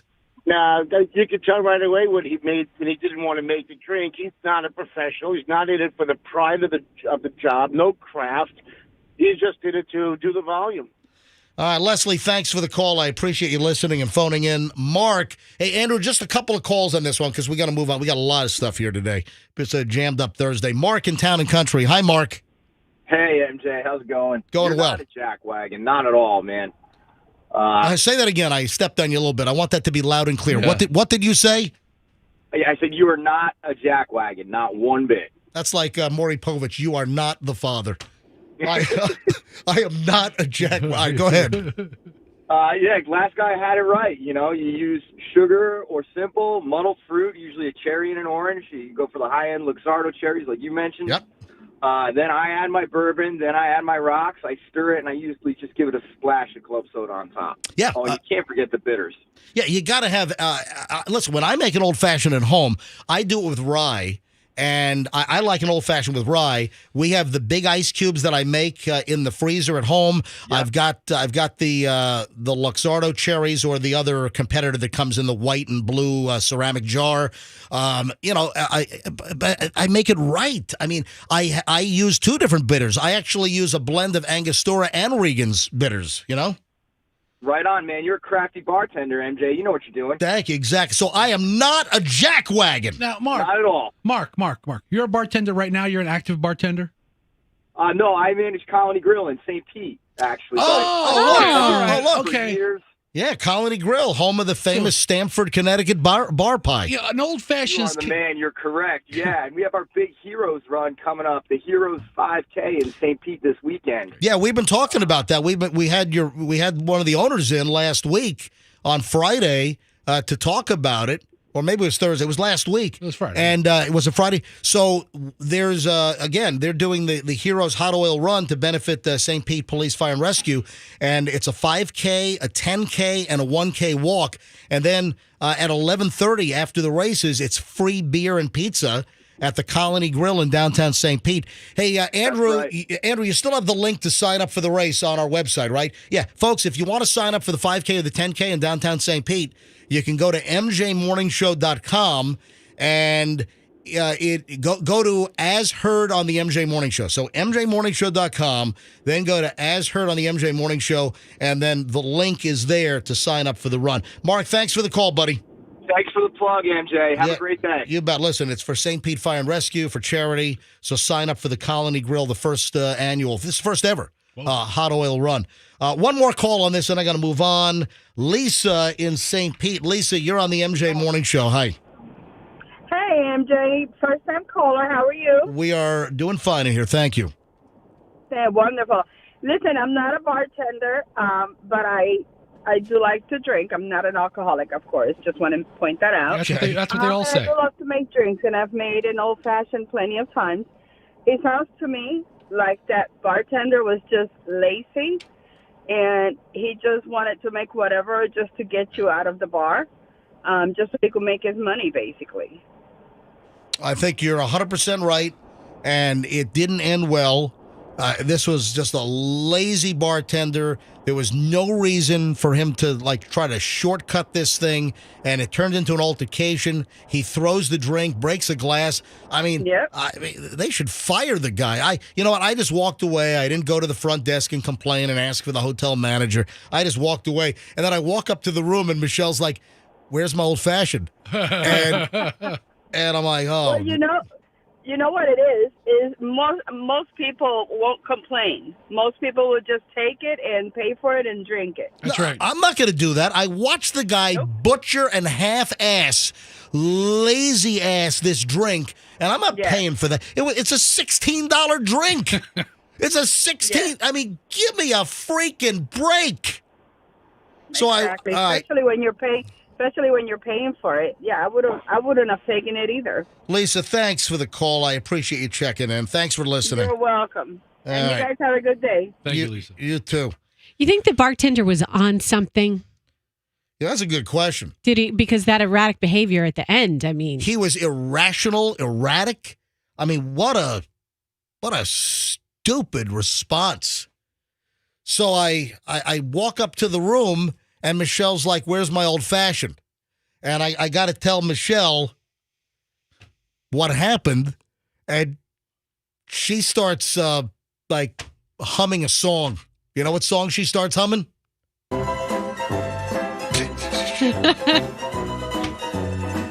Whoop, boom. Yeah. She's like, "Okay, Larry David." You're getting into a fight over what's an old fashioned. You believe you're right. It's like Curb Your Enthusiasm or something. Man. Oh, man. All right. 8:10 at the MJ Morning Show. We got a lot. Hey, Fester. Yes. We'll get to this after we speak with Stacey Kemp. We got to speak to this guy regarding this crazy FedEx Rolex story. But I have 10 foods that will supercharge your immune system and keep you healthy. Oh, come on. And I'm guessing that there's not one food on this list that you eat. If this is like kale and blueberries. Hang on. I don't want to hear this. Oh, come on. Hang on. We're going to get into that clickbait? in just a few minutes. It's not clickbait. It's all clickbait. What do you think? This is clickbait radio? Isn't that what it is? We wish. And I got to call Stacey Kemp. This is a crazy story. So Stacey Kemp, of course, of the Kemp Law Group, longtime sponsor, even the studio sponsor here at Q105. We're sorry. You must first dial a 1. Okay, I guess I got to dial a 1. Hang on. 1-727-5. All right. This, I saw this. She posted this on social media. I'm like, oh my God, Stacy, this is crazy. Like a heads up. It's like a war. Hello? Stacy Kemp, welcome back to the MJ Morning Show. Oh, MJ, good morning. How are you? First of all, it's great to have you as a longtime sponsor here on the MJ Morning Show. You're also the Q105 studio naming sponsor. Top of the hour, you'll hear from the Kemp Law Group Studios. WRBQ, FM Tampa, HD1, blah blah blah, Beasley Media Station. So Stacy Kemp Law Group. So Stacy, you posted this crazy story on your Facebook page, and Fester saw this and said, we got to call Stacy Kemp of the Kemp Law Group. Stacy, do you want me to read the post or you just want to tell the story?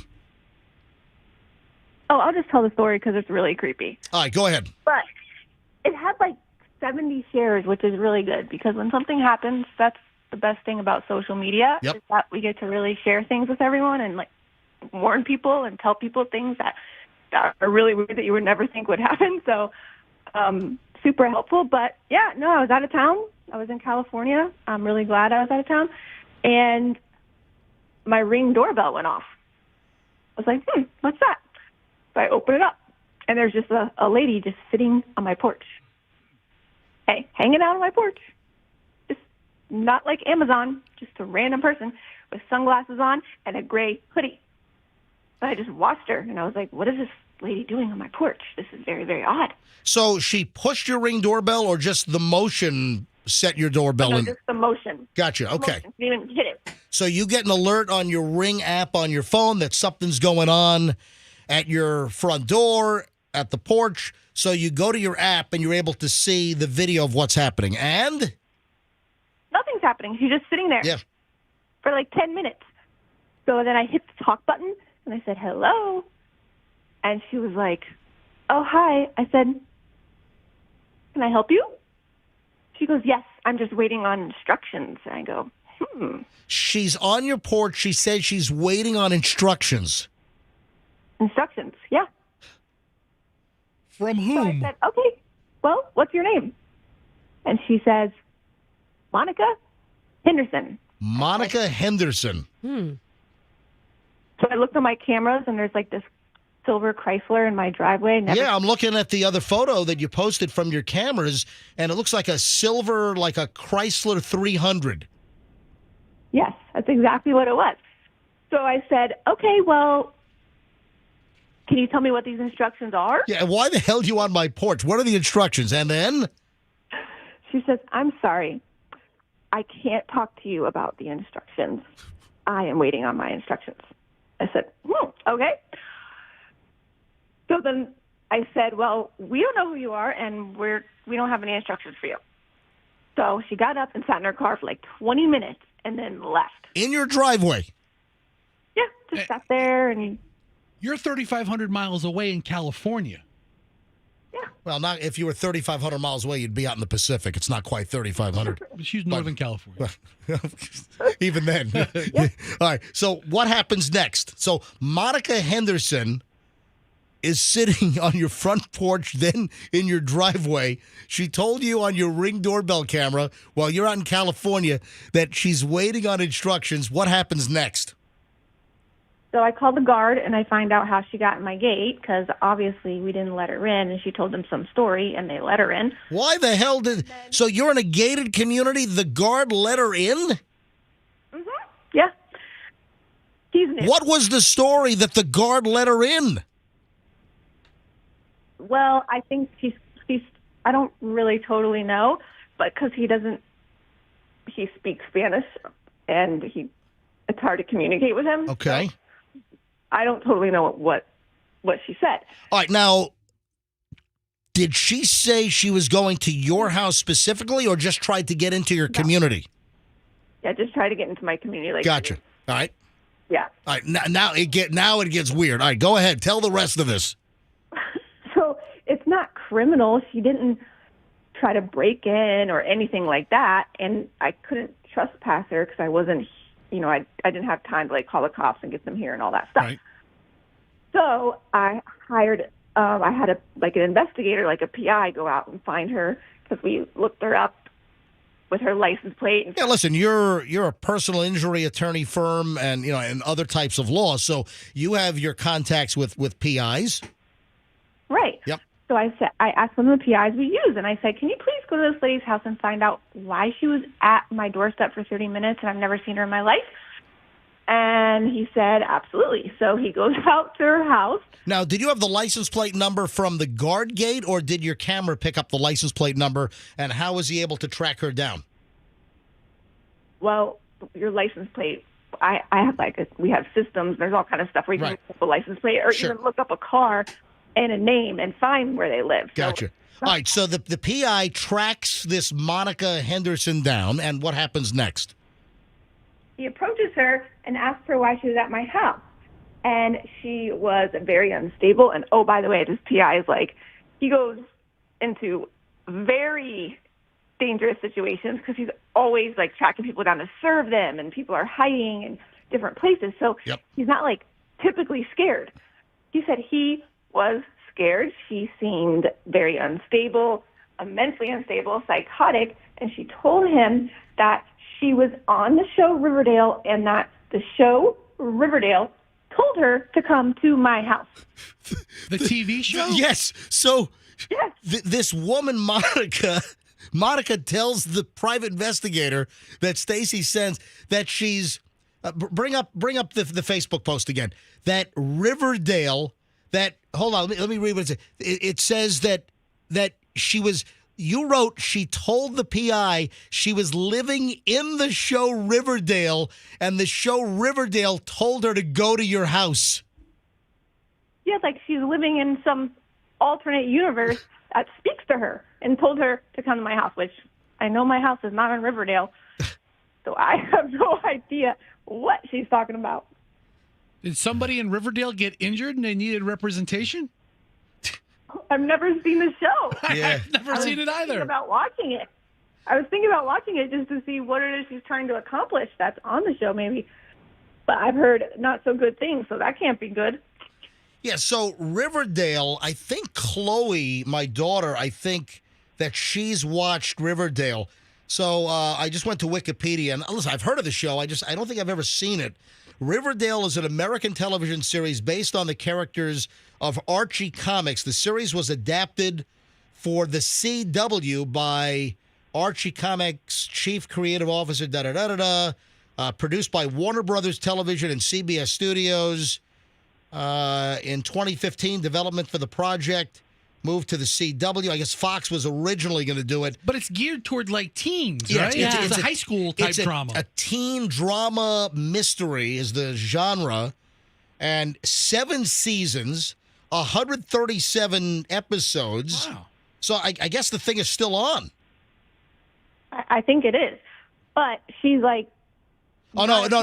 Hold on. The series ran for 7 seasons until August 23rd. So it ended last August after 7 seasons.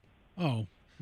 So, Stacey, what's the final, what's the story here? What is there any finality, any closure to what this lady was doing and how she picked your house?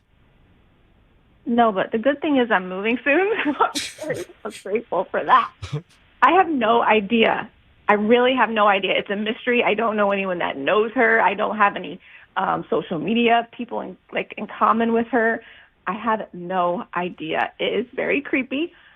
But I don't think I'm going to get any answers because when someone tells you they're acting out and they're in a TV show. They're in the show Riverdale, and they show up at a house in Pinellas County in a gated community after bamboozling. I think that the supervisor probably needs to have a conversation with the guard at your gate. Yes.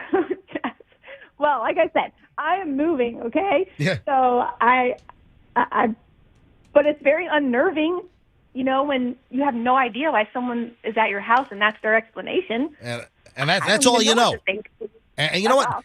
I tell you, maybe you ought to just show up at her house and tell her that the TV show, I don't know. Told me to you go. What was the Urkel show? What was the name of that show that he was on? Family Matters. Yeah, go to her house, sit on her porch, and tell her that Family Matters sent you. Urkel's giving the instructions. I'll go. Yeah. We should all go and say that. Now, Stacy, on a maybe slightly more serious thing, does she have an arrest record? Does she have run-ins with the law? Nope, no criminal record. But, it sounds like there's a stability issue here that maybe there's something psychological going on to show up at your house and say she's in the TV show Riverdale and the show sent her to your porch. I mean, something's not connected here. Could you got have some wires that are shorting out? Stacy, could you have her Baker acted just as the person whose stoop she sat on for a half an hour? Honestly, I don't know. I mean, she obviously has some kind of mental issue going on. I hate for herself or somebody else. It sounds like it was totally just a rando situation, All right, Stacy, that's insane. I'm glad you're okay. Call in. What? Say it again? Someone from the show could call in and tell us whether that's a ground for having someone Baker act. Yeah, there you go. Who would you call? That's insane. Stacy, thank you. I appreciate it. I'm glad you're okay. Stacy Kemp from the Kemp Law Group. Remember, accident or fall, you call Kemp Law. Oh, no. At Kemp Law. Oh, no. I just found out Jughead had an accident with Veronica. We stopped on the Archie series. Gotcha. You have to be an Archie fan to get that joke. I got you. Hey, Stacy, I'm glad you're okay, and we'll talk soon. All right, buddy. Bye. Bye-bye. Man, is that insane? Crazy. Wow. This woman thought she was living like in a Riverdale TV episode or the Riverdale series. And Monica. Now I want to watch Riverdale. Sounds like a good show. 7 seasons. I liked Archie. Man, that's insane. What do you say, Andrew? Do I want what? What is he saying? Our guest. Yeah, absolutely. Okay. Oh, yeah. So Andrew's talking to my ear. Yeah. I thought, Roxanne, you were getting the guy on the phone. Oh, yeah. No, I've been communicating with him, and then I said Andrew could get him on the phone. All right, so we got to talk to another guy here in a few minutes, and it's about a scam, and this is a friend of a friend? Yes, and I've been reading, Fester, this is another Facebook. front porch story. This is crazy. Yep. I've gotten more into it now. So the guy's going to join us shortly. I have to figure out how to pronounce his name, Lemon. And he was scammed. Everything that could go wrong has gone wrong. I feel so bad for him. So anything we can do to help catch this person who charged a Rolex purchase to his Amex account. Well, he's not going to be responsible for that. Oh, no. MJ, when I tell you everything has gone wrong that could go wrong, yes. But hold on. If a Rolex watch was fraudulently charged to his Amex account, he's not responsible for a fraudulent charge. They're telling him that because Nordstrom is contesting it, because they had all of his information, that he's responsible for it. No, absolutely not. Doesn't that sound crazy? It does. Okay, well. What's his name, Mr. Jello? All right, hang on. Andrew's getting him on the phone. Andrew, you have calls on hold as well. Who's on line 2? So his name is Lemon. Lemon. Like lemon, but lemon. All right, this sounds like another crazy story here on the MJ Morning Show. 8:25, folks. Don't forget, just after 9 o'clock, we'll give away Rolling Stones tickets for the June 3rd Orlando show, maybe the last time. Welcome to the MJ Morning Show. Is it Lemon? How do you say your name? It's layman, as in layman's terms. There we go. Nice. Okay, I was trying to give it like a French twist. Yeah, Roxanne's doing a whole little French twist over here, and it's just layman. Yeah, like even a layman can pronounce his name. Yeah. Layman. Yeah. She's dropping. She's like, his name is Lemon. Yeah, Lemon. Like the old Lemon. Like the old Lemangelo and Arangelo twins. All right. A little French there. Yeah, so Layman, apparently you're a friend of a friend, and Roxanne knows people that know you. All right, so what happened to you? You were the victim of what? Data theft? Somebody got a hold of your credit card information? Start from the beginning. What happened? Yeah, so last week I got an email from FedEx that I had a package coming from Nordstrom. I didn't order anything. My wife didn't order anything, but I thought maybe a client was sending a gift to me. Tuesday I got an email from FedEx saying that the package was delayed. And then on Wednesday, I get email saying that the package is out for delivery. from Sunday to Wednesday, I started receiving a ton of spam emails, literally thousands. I woke up Tuesday morning to 4,329 emails of spam in my email account. Wednesday, I'm leaving the house at 12:08, and about 12:40, the FedEx driver comes up to my door. He does not ring the doorbell. My ring doorbell catches his motion, so I come on camera and I'm talking to him, asking, hey, what's up? He's like, I'm a FedEx driver. I'm here to deliver a package to you. Then I'm not home. He said that he needed my signature. Again, I say I'm not home, and then he kind of like stalled. He just like completely frozen, and I'm like, hello, are you there? He's like, yeah, I'm here. At the same time, he is on the phone. I don't know who he's talking to, but he's on the phone. He takes his phone and he places it out as if he's allowing the person on the other end to hear the conversation. He says, okay, and he walks back to his van. And about 45 seconds later, a red van pulls up.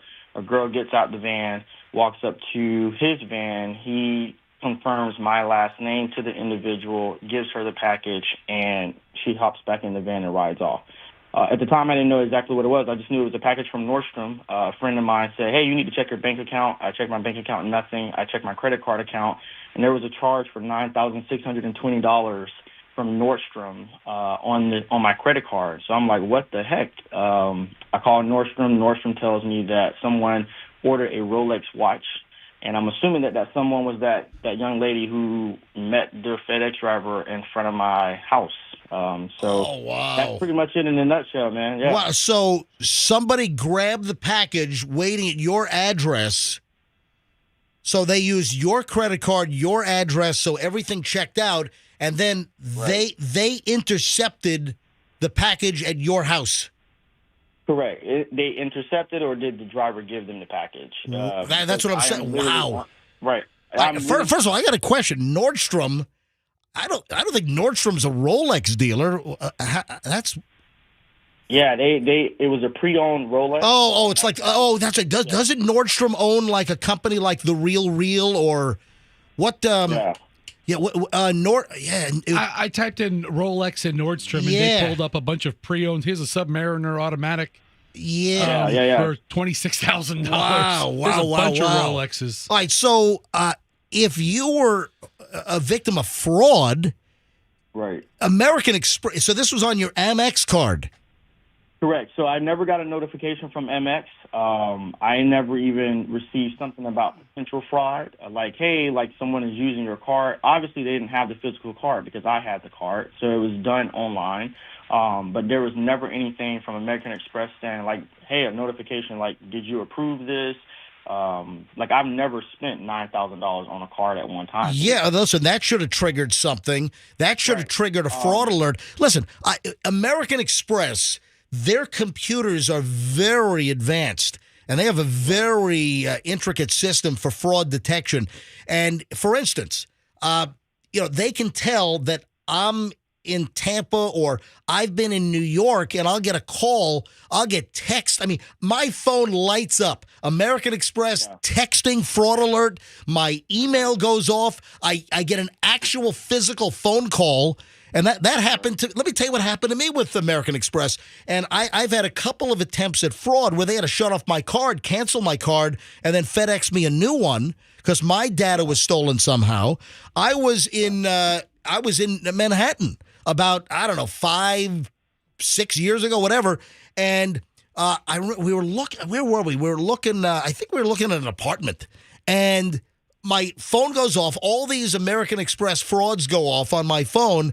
And I get a hold of the American Express person. And Fester, I've told the story because this is near and dear to your heart. And the person from American Express says, we're calling to verify, are you trying to charge $750 at a Family Dollar or a Dollar Tree? Dollar Tree, yeah. It was in Brooklyn.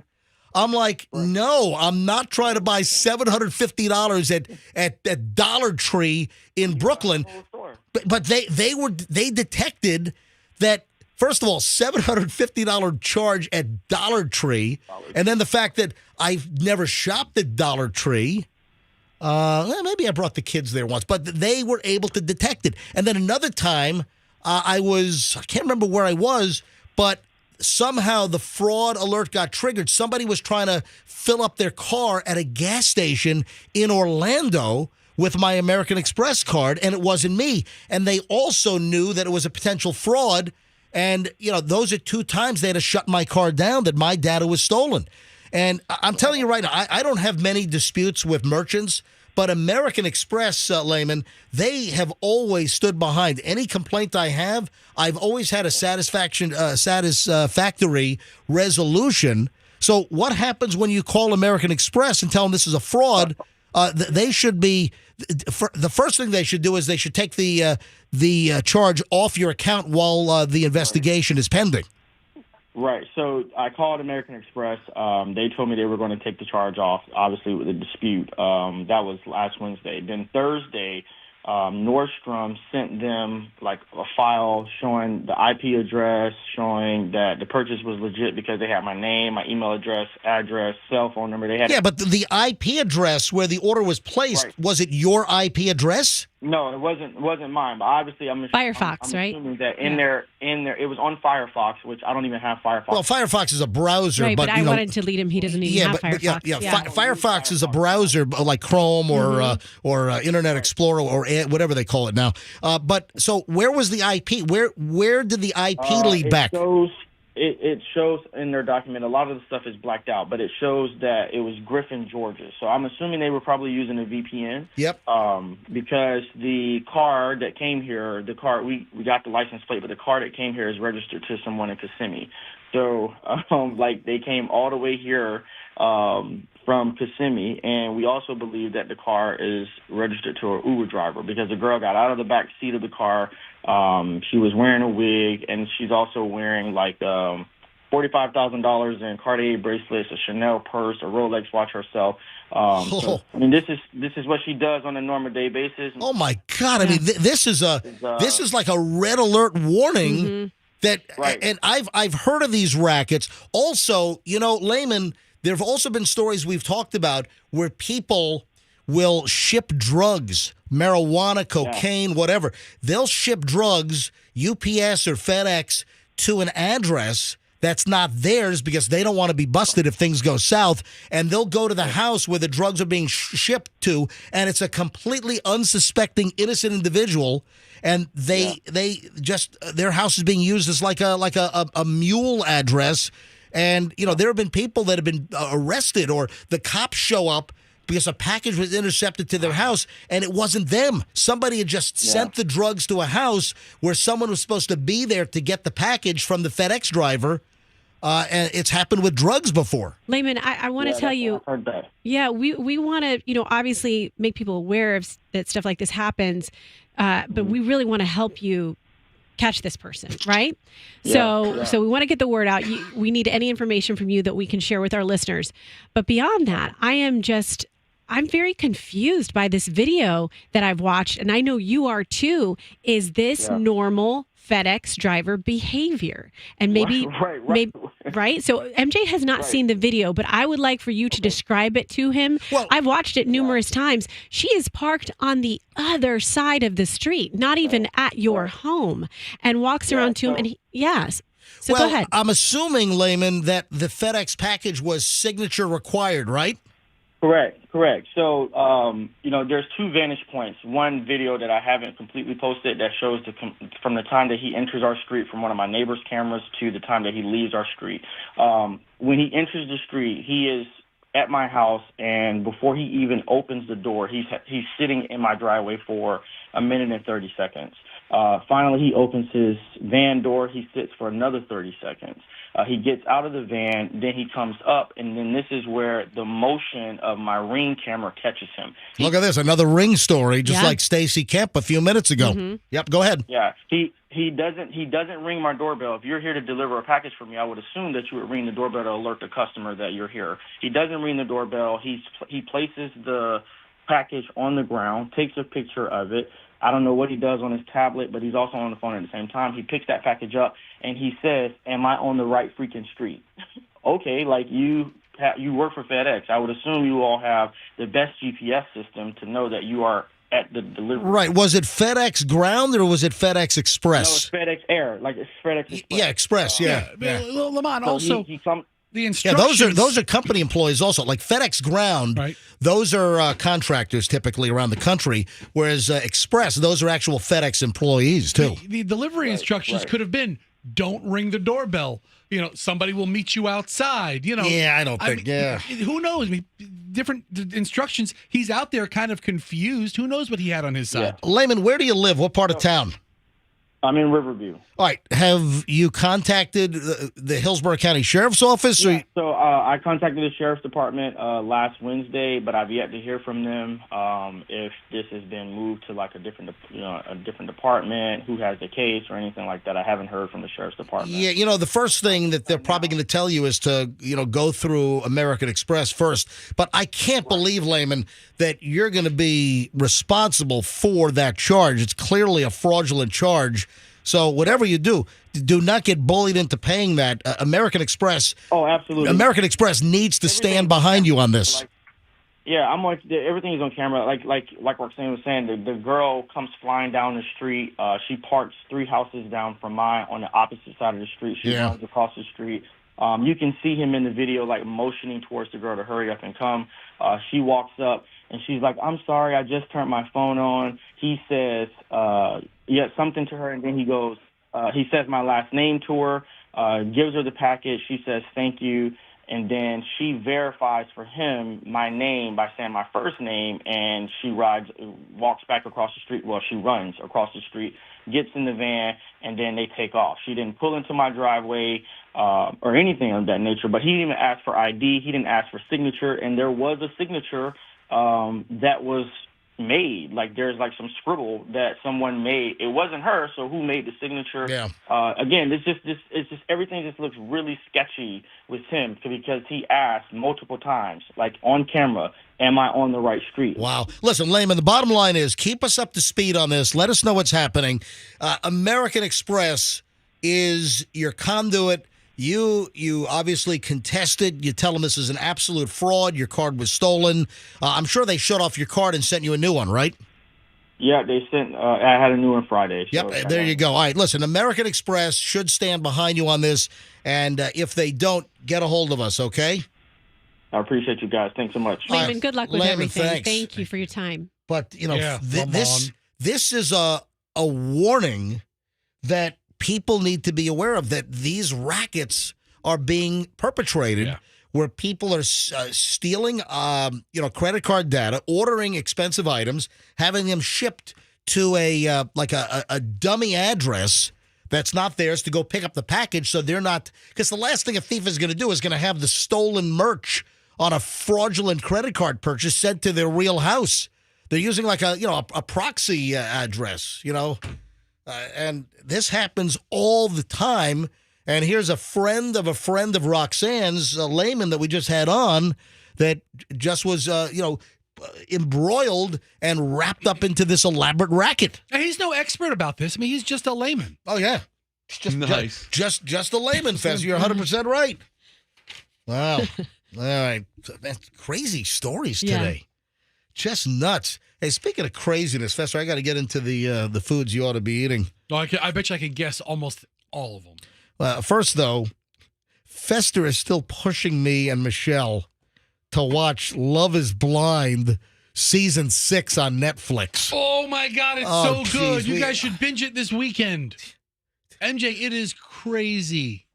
What, just jump into Season 6? Well, yeah. Don't worry about Seasons 1 through 5? Each season standalone. It's a reality show. So season 1 starts and then concludes. Oh, I don't have to start at season 1? No. Each season is its own cycle. I want to go back and watch some past seasons I haven't seen. But it is so nuts. These people I just are can't believe that you're crazy. But I can't believe that your life is circulating around some reality dating show on. Oh, whatever. Your life circulates around pizza. You watch Columbo at night, dude. Yeah. And before that, you watched every episode of Chips. You should watch Love on the Spectrum.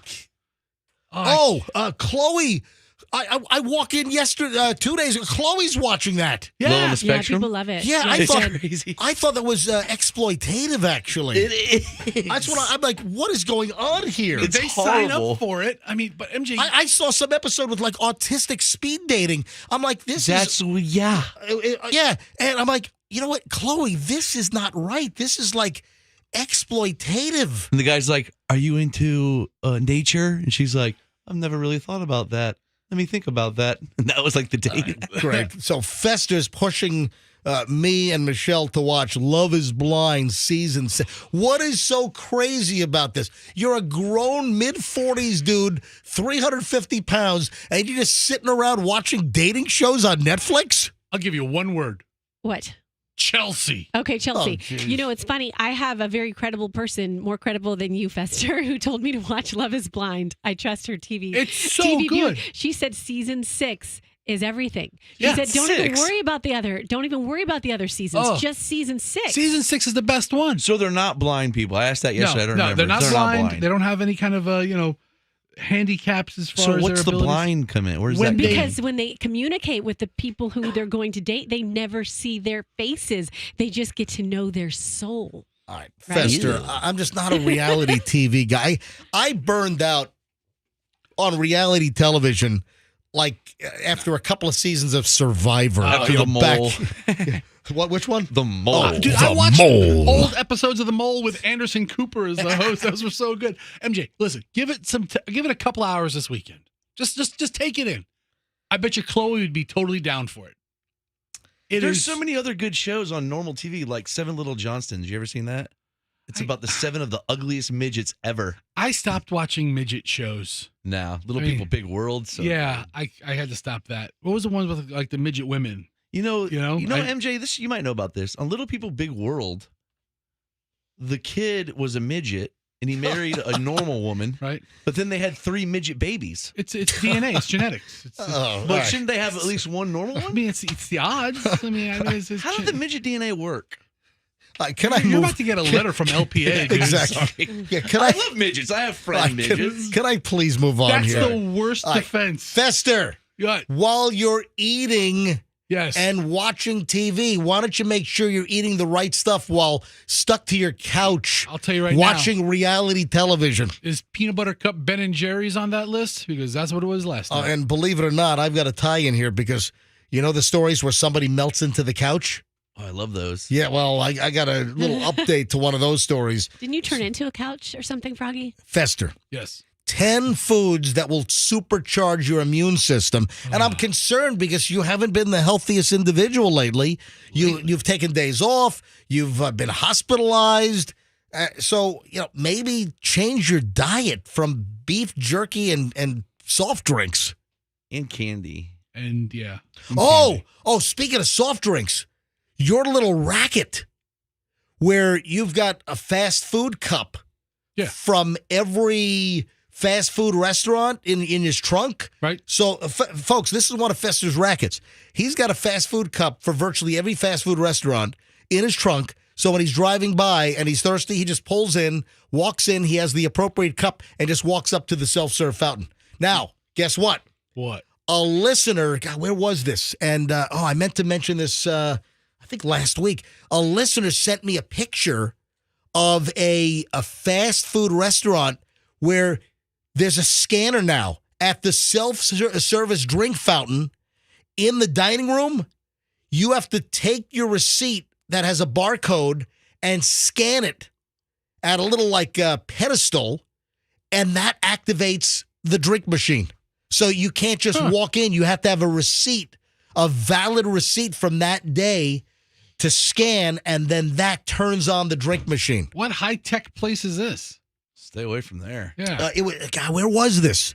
Somebody sent me an email, and I meant to point this out a couple of days ago, and it's going to be buried in my email, so it's going to be tough for me to find. I mean, dude, I tell you, on these soft drink scams, you got to know when to hold them, know when to fold them. You know what? This is going to drive me crazy. This is going to drive me nuts. All right. So for those listening, one of our listeners is going to know, and maybe the person that sent me the email. Was it in the Tampa Bay Yeah, area? yeah. It's local, and somebody sent me an email. It's like, hey, looks like Fester's gig is up or jig is up. And look, hey, Fester's not going to be able to pull a scam at this place. And I can't remember which fast food place it was. But I'll tell you, if anyone listening knows what is the restaurant fast food joint that you now have to scan your receipt to make the self-service soda fountain in the dining room work. All right, fire up the phones because it's going to drive me nuts because I can't find the email. 800-990-1047.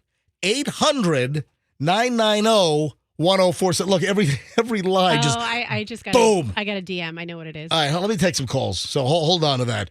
Festa, bring up the phone screeners. Sure. And I got to get to the foods that you need to be eating while you're couch potatoing. And it doesn't include potato. Well, it includes a certain type of potato. Every line's ringing. Yeah, I know. I told you. Every line's ringing. Let me go to phones here. Every line's ringing, guys. All right. Andrew, what am I grabbing? All right, let me grab Raphael first on line one. Raphael, you're on the MJ Morning Show. Hi. Hey, how you doing? How you guys doing? We're doing well. How you doing? All right, Raphael, tell me which restaurant you think it is. It's a Steak and Shake. Actually, me and my fiance went to one of the Steak and Shakes that was in Brandon, next to the mall there, and there was a lady there because they were having issues with the machine. People would try to scan their QR code, and then it wouldn't turn on, so they couldn't even get a refill on the drink they already paid for. Yeah, I think it might have been Steak and Shake, but I think this is happening at other places as well. Raphael, thank you. Steak and Shake is off my radar, Raphael. You guys have a good one. I mean, all right, you might be right, but apparently everyone's saying Steak and Shake. Let me grab Tara. Tara, you're on the MJ Morning Show. Steak and Shake? Steak and Shake. I have been to 4 of them, and they're all the same way now. All right, so they all have. It's like you know what it's like? It's like a metal, like elongated, like water faucet in your bathroom sink. And it's coming out of the counter, and you have to scan your receipt. What a pain. And it turns out, listen, they're probably sick of pilferers like Fester stealing drinks. Tara, it's been a while since I've been to a Steak and Shake. I like Steak and Shake. They do have a good burger. I've always liked Steak and Shake. Yeah, right. But I haven't been lately. Are they now self-service on the drinks? Because it was always table service. No, they have no servers in the restaurants anymore. It's all, you got a kiosk. They've got like 4 or 5 of them set up. You order from there, you pay there, and then you go over, you get your cup, you scan your QR code, and then you can even just get ice. Yeah. But you have to have a QR code for any drink. Gotcha. Thank you, Tara. Yeah, so it must have been Steak and Shake that the guy sent me the email on. Thank you, Tara. All right, one more. Dawn, where are you calling from? From St. Pete. Dawn, are you also going to say Steak and Shake? I am. I went in there about a year ago, and I haven't been there since because I'm not going to deal with that crap. Yeah, that's right, Dawn. Put your foot down. Thank you, Dawn. I appreciate it. Go get him, Dawn. I love it. Thank you, Dawn. For everybody who's so concerned about me pilfering free soda fountain drinks from restaurants, Steak and Shake isn't even on my radar. All right, so Steak and Shake was not a cup you had in your... I'll tell you, MJ. You know what? You don't want to hear this. I haven't been to Steak and Shake in a while, but... Yeah. I've always liked Steak and Shake. I think Steak and Shake has a good burger. Yeah, they do. You know? You don't want to hear this, but I got to say, the PDQ on Southdale Mabry has that backdoor entrance. I just walk right in and walk right out. Dude, come on. I mean, come on. It's right there. I know you got a lot of friends in PDQ, but I just walk right in. I'm an investor in PDQ. Yeah, he's an owner, buddy. Yeah, I'm taking money out of MJ's small little piece. But no, you're not that little. Yes, I am. Oh, I mean, no, we're talking physically. All right, so Fester, I don't think you eat any of these foods. 10 and what time? 8:50. We got to hustle here. I'm going to blow through this. So, Fester, you think you can read the list to me? You think you're as Froggy would say, a clamvoyant? It's going to say clamvoyant. It's going to say chia seeds. It's going to say blueberries. It's going to say kale something really green, like kale or greener than spinach, something like that. I was going to say like it's not going to have any breads on there. It's going to have any carbs. Fester, you're the most unhealthy person in the room. I saw a story last night, 10 foods that will make you healthier, supercharge your immune system. Right.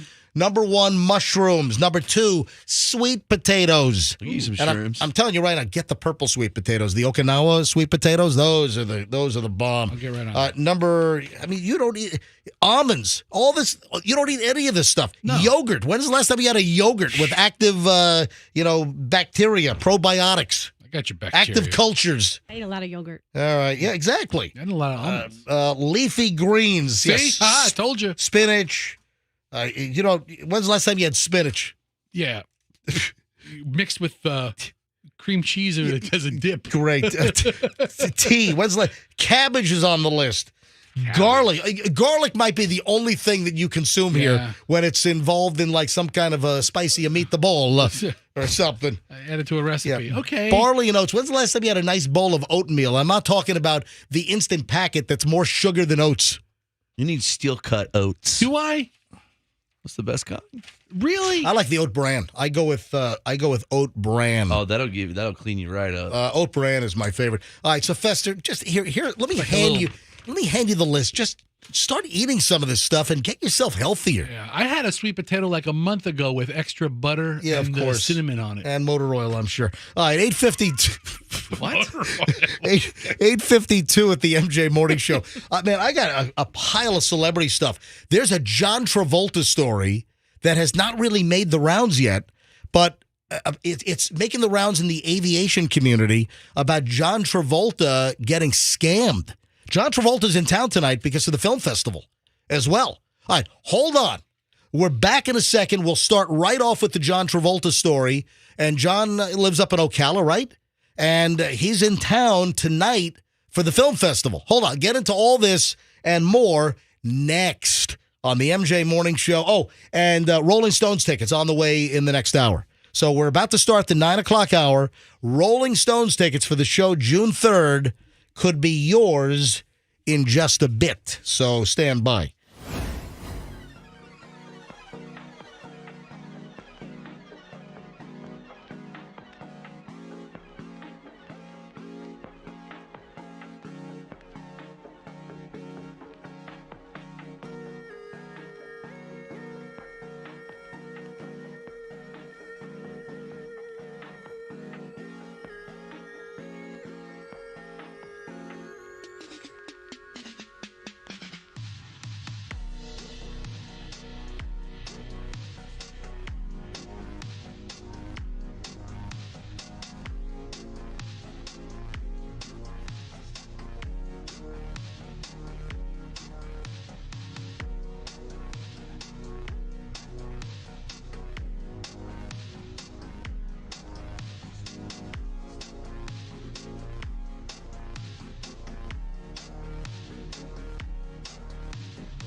MJ, Fester, Froggy, Roxanne, 9:03 at the MJ Morning Show.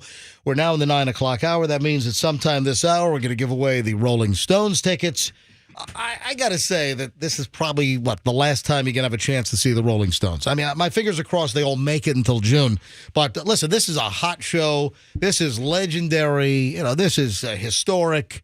Actually, maybe even, prehistoric with Mick Jagger and the And so he's 76. No, You see how he moves? No, he's 80. No, he's 80. Dude, he's an octogenarian. The younger guy, the guy who nobody knows. Yeah, the youngest is like 76. No, but is Mick 80 or 80? What is Mick's actual age? I looked it up. Mick is 80. Yeah. Keith Richards is like 79. Yeah. And then the other guy, who I forget his name, he's 76. Yeah, I always- Spanky McGraw. Yeah. I always have to bring this up. I mean, Mick Jagger, his cardiovascular for his age, I mean, he's probably just topping the charts. The way he runs around and Yeah, it's insane. it's just crazy. Yeah, Mick He is still 80. dances around like a weirdo. All right, so Rolling Stones tickets on the way in just a few minutes here on the MJ Morning Show. Keep listening. I'll tell you when to call in. Hey, we got a pretty regular listener that is very active on my Instagram. Happy birthday to James Dodson. James Dodson's having a birthday today, and he's active, sends me direct messages and, comments on a lot of posts. So thanks, James, for your support of the MJ Morning Show. I highly appreciate it. Speaking of my Instagram, did I make it to 16,000? No. Oh, I'm 4 away. Oh, no. All I need is 4 more Instagram followers to get to 16,000, to get out of the 15,000s. All right, if you're on Instagram, give me a follow quickly. If you're on Instagram, and listen, follow me. If you don't like my crap, then you unfollow me. All right, then block me. I don't care. All right, so if you don't follow me on Instagram and you're a regular MJ Morning Show listener, you're missing a crap load of content on my Instagram. Certified MJ Radio. Put me over the top. Get me to 16,000 right now. All right, hold on. We should be coming out of the delay because we got about a 20-second delay with the delay unit and then the HD crap. So we're actually going to wait for 16,000. Yeah. I mean, so I should get to 6. We're there. It is just happened. All right, I just hit 16K. Whoop-de-doo. Really getting pathetic, dude. Yeah, it's All right, really I'm a 16K. I'm a pathetic little bitch. All right. You beg for them every day, and that's all you got.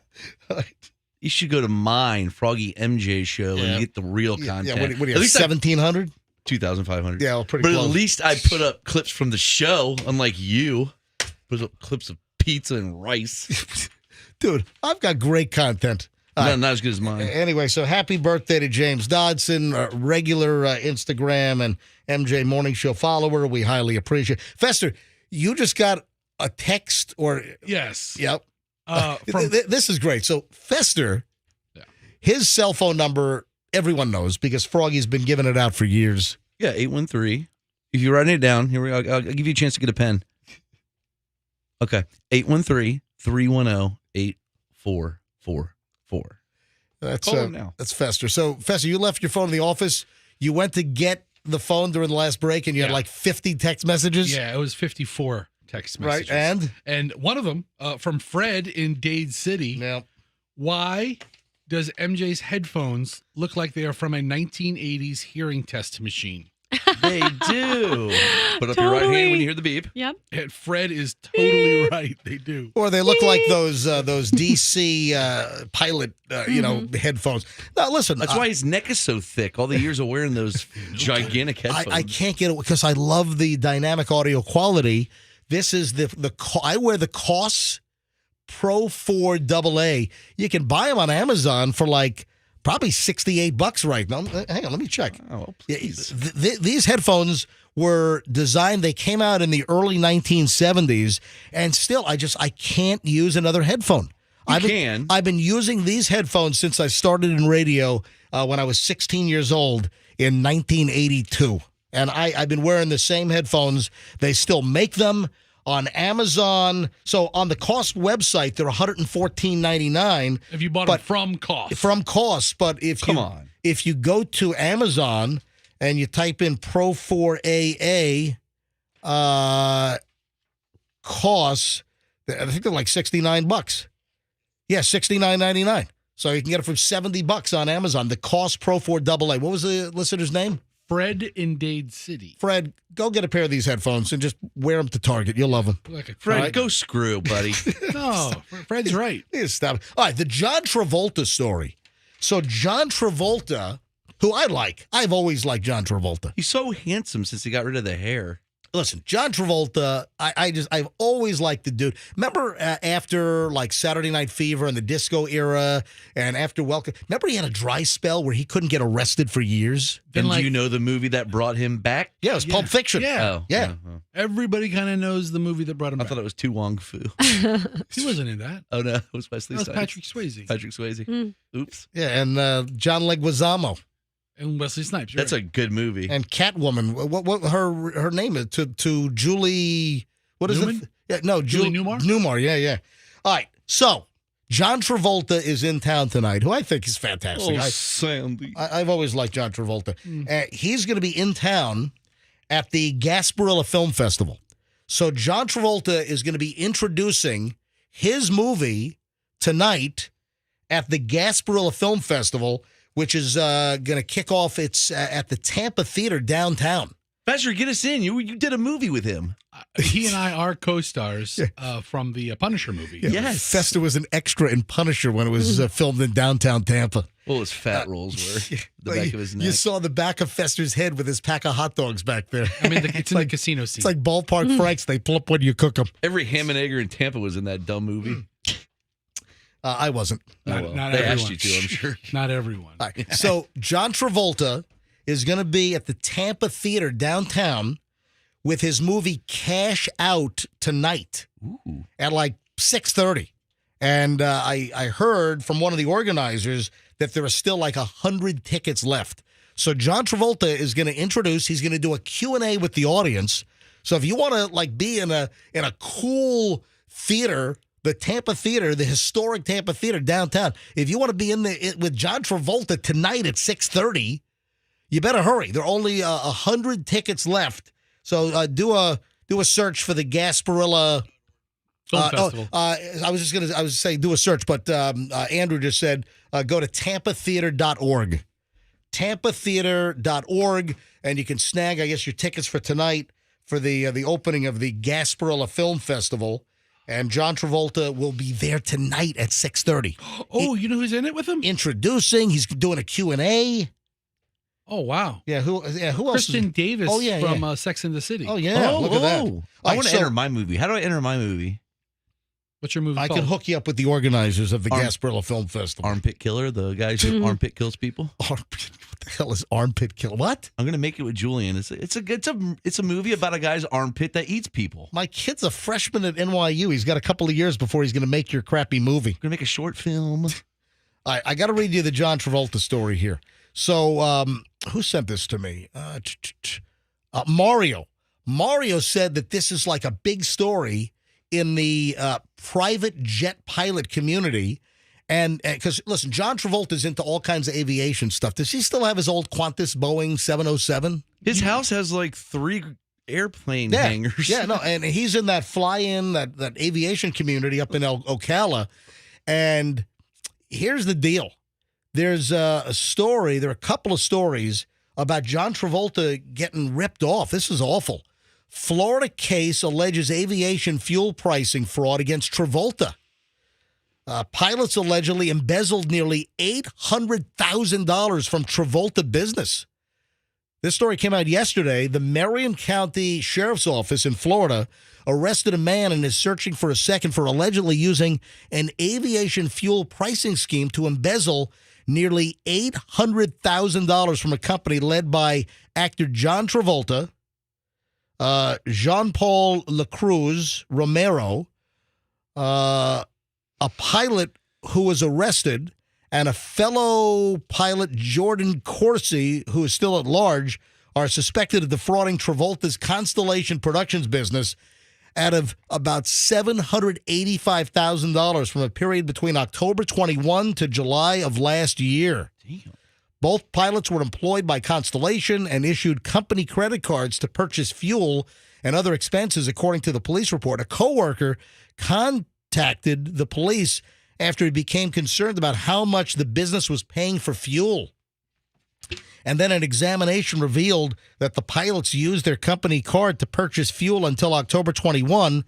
The police report detailed after that point, the pilots would pay for fuel at expenses purchased through an organization named Lux Fuels, which the pilots had called the discount fuel broker. Anyway, so these guys had some kind of a racket going on. And La Cruz Romero, he's being held without bond. Court date expected next month in April. Both pilots were fired from John Travolta's aviation company, Constellation. But $800, how dare you screw, Sandy. Yeah, right? Oh, so what are you Mr. doing? Cartel. He's an American treasure. How dare you rip off Travolta's company? You're not an American treasure until you die. Yeah, listen, if you participate That's in not the true. If you participate in the Q&A tonight at the Tampa Theater for the Gasparilla Film Festival, where John Travolta is going to be there at 6:30, don't bring up the aviation fuel thing. All right, just Or the wigs. or ask him about. Will he answer any Welcome Back Cotter questions? Ooh, Mr. Cotter, Washington. Mr. Carter. Yeah, he was Vinny Barbarino. I was a little kid when that was on. It was a great show. Yeah, I just the pizza shop in Saturday Night Fever. Yeah. The famous pizza shop where he got the slice of pizza. He got the two slices, right? He puts them together and he eats as he's walking down the street when he's going to get the paint. That pizza shop just closed down like in the last year. Thanks for that little tidbit. Yeah. I forgot the name. I never made it to that shop, but that pizza shop, they just retired and closed. That's why. They actually said when they closed in the release, MJ never came here or talked about it on the radio in Tampa. They did? Yeah. Oh, yeah. That was the reason why they closed. Hang on a minute. Let me find out the name of the shop. Too late now. Travolta Pizza Shop, Brooklyn. It's like Johnny's or something. Oh, or real original name. Lenny's Pizza. Yeah. Lenny's Pizza, iconic Brooklyn pizzeria, featured in Saturday Night Fever to close. Oh, no. Yeah, Lenny's Pizza. Oh. Yeah. Read on. It says... in Bensonhurst. Yeah. We had to close because some radio personality in Tampa didn't talk to us about people who live 1,000 miles away. Stop I can't believe it says that. Cut the crap, would you please? We were counting on that lunch rush.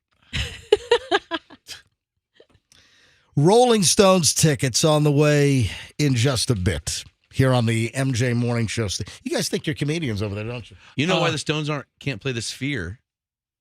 Why can't the Stones play the... Is this a joke? I think it is. Is it a geometry joke? Oh, that was it. I think they're too old to do it. Like with all the visuals and stuff. Well, they're going to have seizures or something? Yeah, like have a seizure and die on stage. Mick Jagger's not epileptic. Epileptic? Epileptic. I'm just saying, like, I thought, like, flashing lights messed with elderlies. Yeah, I think elderlies don't like flashing lights or loud noise. I don't think elderlies like being called elderlies. I've never called people elderly. I know. Let's, What is that? Let's continue with the celebrity stuff here. Please. Do you remember that TV show, Are You Smarter Than a Fifth Grader? Oh, yeah. With Jeff Foxworthy. Yeah, I was going to say, who's the comedian that did that? He was like, wasn't he on like that? Foxworthy was on that like redneck Larry the Cable Guy tour for years, that was right? Great stuff. He's a genius. Right? Yep. You might be a redneck. Yeah, that that guy. whole redneck shtick. If you go to a family reunion to meet your future wife. Like, so what happened to Jeff Foxworthy? Is he still around? Dead. He was Really? on When did he die? Like 2 years ago. Oh, wow. No, he didn't. Really? He was on a Running by a truck. comedy search show on NBC maybe last summer or the summer before that. Foxworthy is still around. Yeah. He's probably still touring, probably doing corporate gigs. I'm sure he made plenty of money. Probably doesn't need to work anymore. Here's your stupid card. But the reason why... That's the other guy. Oh. The reason why... Who's that? Bill Engvall. Yeah. Like Larry the Cable Guy. Is he still around? What does he do? Oh, he's great. Have you ever seen Larry the Cable Guy Health Inspector? Can I recommend a great movie? Yeah. Larry the Cable Guy is living off royalties of Mater from Cars. Oh, yeah, there you go. All right, moving along. The reason why I'm bringing up Are You Smarter Than a Fifth Grader? According to TMZ, Travis Kelce, Taylor Swift's boyfriend. By the way, what's the over-under on how long they're going to be together? They've been together for a long time. When are you going to stop saying it? 8 months, 7 months, like, whatever? it's a flash in the Okay, pan. you're right. For Taylor Swift, 6-8 months, that's a long time. Probably beats her. All right, come on, Froggy. No, just the way he treated that coach. You said it. Stop. All right, listen. Travis Kelce allegedly is in talks to host a reboot of the TV show Are you smarter than a fifth grader? Didn't they have a jingle that sounded like that? Yeah, it was a cool little Come intro. on, don't give him hosting gigs. He's a hump. He's a doofus. I mean, what skills does he have to get in front of the camera and host a show? You know when they try to force a big name, somebody that's good at something else, and they try to turn them into a media star, and sometimes they just suck. They're just dry. They just don't have the stage presence or the delivery. You know, I feel like we said that a little bit about Rob Gronkowski. Yes, I forgot his name for a He's second. a dummy too. No, Oh, Froggy, stop. but he's not. I saw him host an event in the Bahamas, as a matter of fact, and he was quick as a whip. He was so funny, and he had a lot of personality. So give Travis a chance. Maybe there's more to him than the football player. Have you ever seen Gronkowski? What is this, Andrew? Oh, it is. What is this? Oh, is this the music? Ah, there we go. I remember this.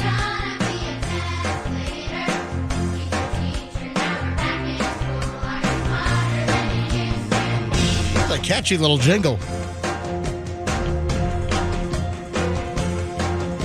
There we go. That's enough of that. All right, so Travis Kelce, apparently he's in talks for a reboot of Are You Smarter Than a Fifth Grader, according to... I saw it on TMZ. TMZ is crediting Variety. So just dating Taylor Swift's getting this guy like... Do you remember like maybe 2 or 3 months ago, we had a story about just how the indoctrination of Travis Kelce into multiple media platforms and how Taylor was going to introduce him to all these people to launch a career? Oh, yeah. Taylor's opening up all the doors for him. You know, if he wasn't dating Taylor Swift... Nobody know who he is. Do you think they'd be talking about potentially having him host a reboot of Are You Smarter Than a Fifth Grader? No. I'm sure football people know who he is, but who gives a turkey? If you care, Jeff Foxworthy will be performing tonight at the Prairie Band Casino and Resort in Mayetta, Kansas. All right, let me book a flight quickly. Can I get there in time? Probably not, but you could catch his next show in June. Where's that going to be? In Nugget Casino Resort in Sparks, Nevada. Sparks, Nevada. Don't say Nevada. It's Nevada. Nevada. Who cares? Did you know you guys might be a redneck if both your bite gears and income can be described as fixed? Oh, that's you may be a hipster. Dude, you can't even deliver the joke. The wrong source material. All right. A couple of other celebrity things. Hey, speaking of Nevada, we talked about this rumor like 2-3 weeks ago that the Eagles might take the residency in that big Vegas sphere. We were just talking about the sphere, about the Rolling Stones. Yeah, who said the Rolling Stones? They're playing the sphere. Yeah. Froggy made a comment about the elderlies, which he did not go over. Well, U2 has their residency. When the U2 residency comes to an end, this was rumored. Now, apparently, it's a done deal. The Eagles are going to do a residency in Vegas in the sphere for, looks like 10 weekends. 10 weekends from September through December inside that $2.3 billion ball in Vegas. When's that thing going to break loose and start rolling down the street? Is it still the Eagles without Glenn Fry? I ask you. I answer you yes. You know, is it still David Bowie without David Bowie? Is it still Nirvana without who sang for them? Kurt Cobain. Oh, that's right. Yes. All right. R. Kelly is now trying to appeal his 30-year prison term. So, man, that guy, how long did it take them to toss him in jail with all of his crazy stuff? As long as it's going to take him to put P. Diddy in jail. Yeah, R. Kelly's lawyer told an appeals court earlier this week that all kinds of legitimate organizations, even college fraternities, could be deemed racketeering organizations under the law that was used to convict him at his Brooklyn trial. Yeah, so his lawyer's trying to reverse the 2021 convictions, get him a new trial, which put him in federal prison for 30 years. R. Kelly did some bad stuff. You think? He lived in Lake Wales? Yeah. In Polk County? Yeah, remember there was a story? We've always heard rumors. Yeah, but remember there was a story about an RV that he had, and I think it was like, I'm trying to remember the story. I thought we had a girl call in. Yeah, who, like, had a, He spent R. Kelly spent time in the Tampa Bay area, out in Polk County, and there were some shady stories about that. I remember that an RV that he had that they found. I thought it was like underage pornography or something found in the. I mean that's to the best of my recollection. But that's some crazy stuff. Remember when R. Kelly bought the RV? He dropped the V off of it. Is that true? Yeah. Okay. Just the R for R. Kelly? Yeah. Or is that just another awful joke? Just another awful Fester joke. Another bomb. Not a lot of jokes you can make about R. Kelly. It's 9:20. Well, there are, but all right, let me take a break here quickly. 9:23 at the MJ Morning Show. When we get back, Rolling Stones tickets. This is a hot show. Rolling Stones, last tour ever, I'm sure. Rolling Stones, June 3rd, Orlando at Camping World Stadium. Speaking of RVs, and we will give away Rolling Stones tickets next. Plus, it's the final segment, and I got a lot of quality crap, a lot of great content before we shut things down today here on a Thursday, and that's going to happen next on the MJ Morning Show here on Q105. If you're...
And this from the 30s.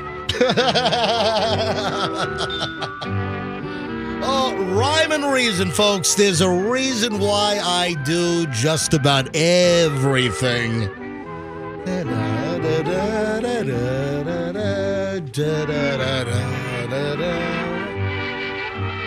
I love these things. I've got the DVDs. I've got like all the episodes on DVD. Obviously, this is the Little Rascals, and there's a reason why I'm playing this, because the three Little Rascals have been arrested. Oh my God, man. Alfalfa, Buckwheat, and Spanky?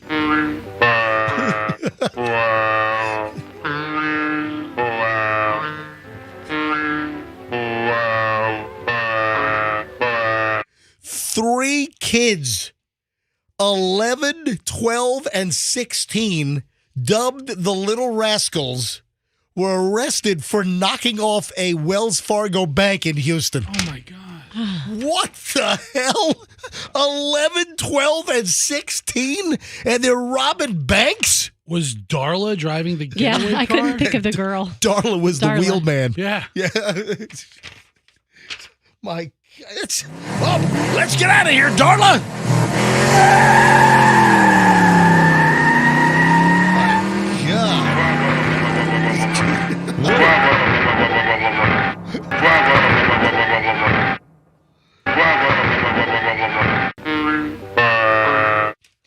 Three bank robbers who they called the Little Rascals arrested by the FBI on Tuesday for robbing a Wells Fargo bank in Houston. I'm not a Wells Fargo fan. You know, if you're gonna rob a bank, I better not say that. Yeah. Don't give your top five. Do a web post on that. How about it? Top 5 banks. Yes. Yeah, I'm not a big Wells Fargo fan. Their history is troubling.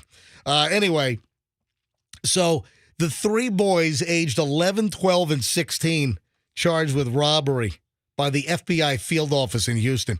Because they're juveniles, their names and no additional details be released. Yeah, sure. The FBI wrote in a social media post, images of the baby-faced little suspects were blasted out following the robbery, which happened last Thursday. All three were wearing hoodies They didn't even look old enough to drive. Witnesses described the bank robbers as being between 14 and 18. Turns out they were 11, 12, and 16. Damn. FBI dubbed them the Little Rascals. You got to be kidding me. Yeah, what are they gonna? So they're not going to prison. No, they get some. Well, away. you know the sick. Well, they can go. I'm sure they're going to go to juvie or something. But you know, the 16-year-old might be old enough for adult jail, right? I don't know. Yeah. No, I mean 16-year-olds send them to adult jail. All right. Well, hold on. Let me rephrase that. The 16-year-old could possibly be charged and Yes. tried as an adult. I know what you mean. Yeah, that's what I sort of meant. Yeah, once you start getting 11-year-old accomplices, that kind of goes out the window. I don't know about all that, but still, how much did they get away with? $317,000. Wow. No, it doesn't say. I don't know the amount, but Quite a score. Wells Fargo knocked over by an 11 and 12-year-old and a 16-year-old. That's frightening.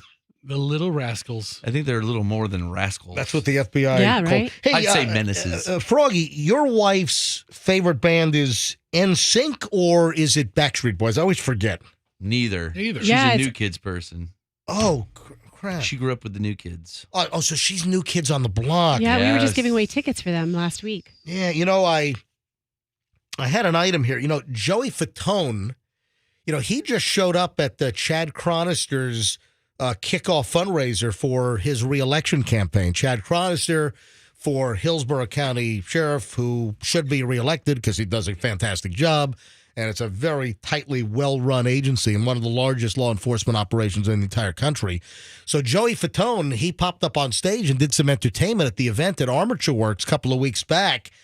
And I was reading a story about Joey Fatone trying to make it very clear that he and NSYNC are not on call for Justin Timberlake at his whim to pick up the phone and say, hey, let's do something. Well- I'd have to say they are. Yeah.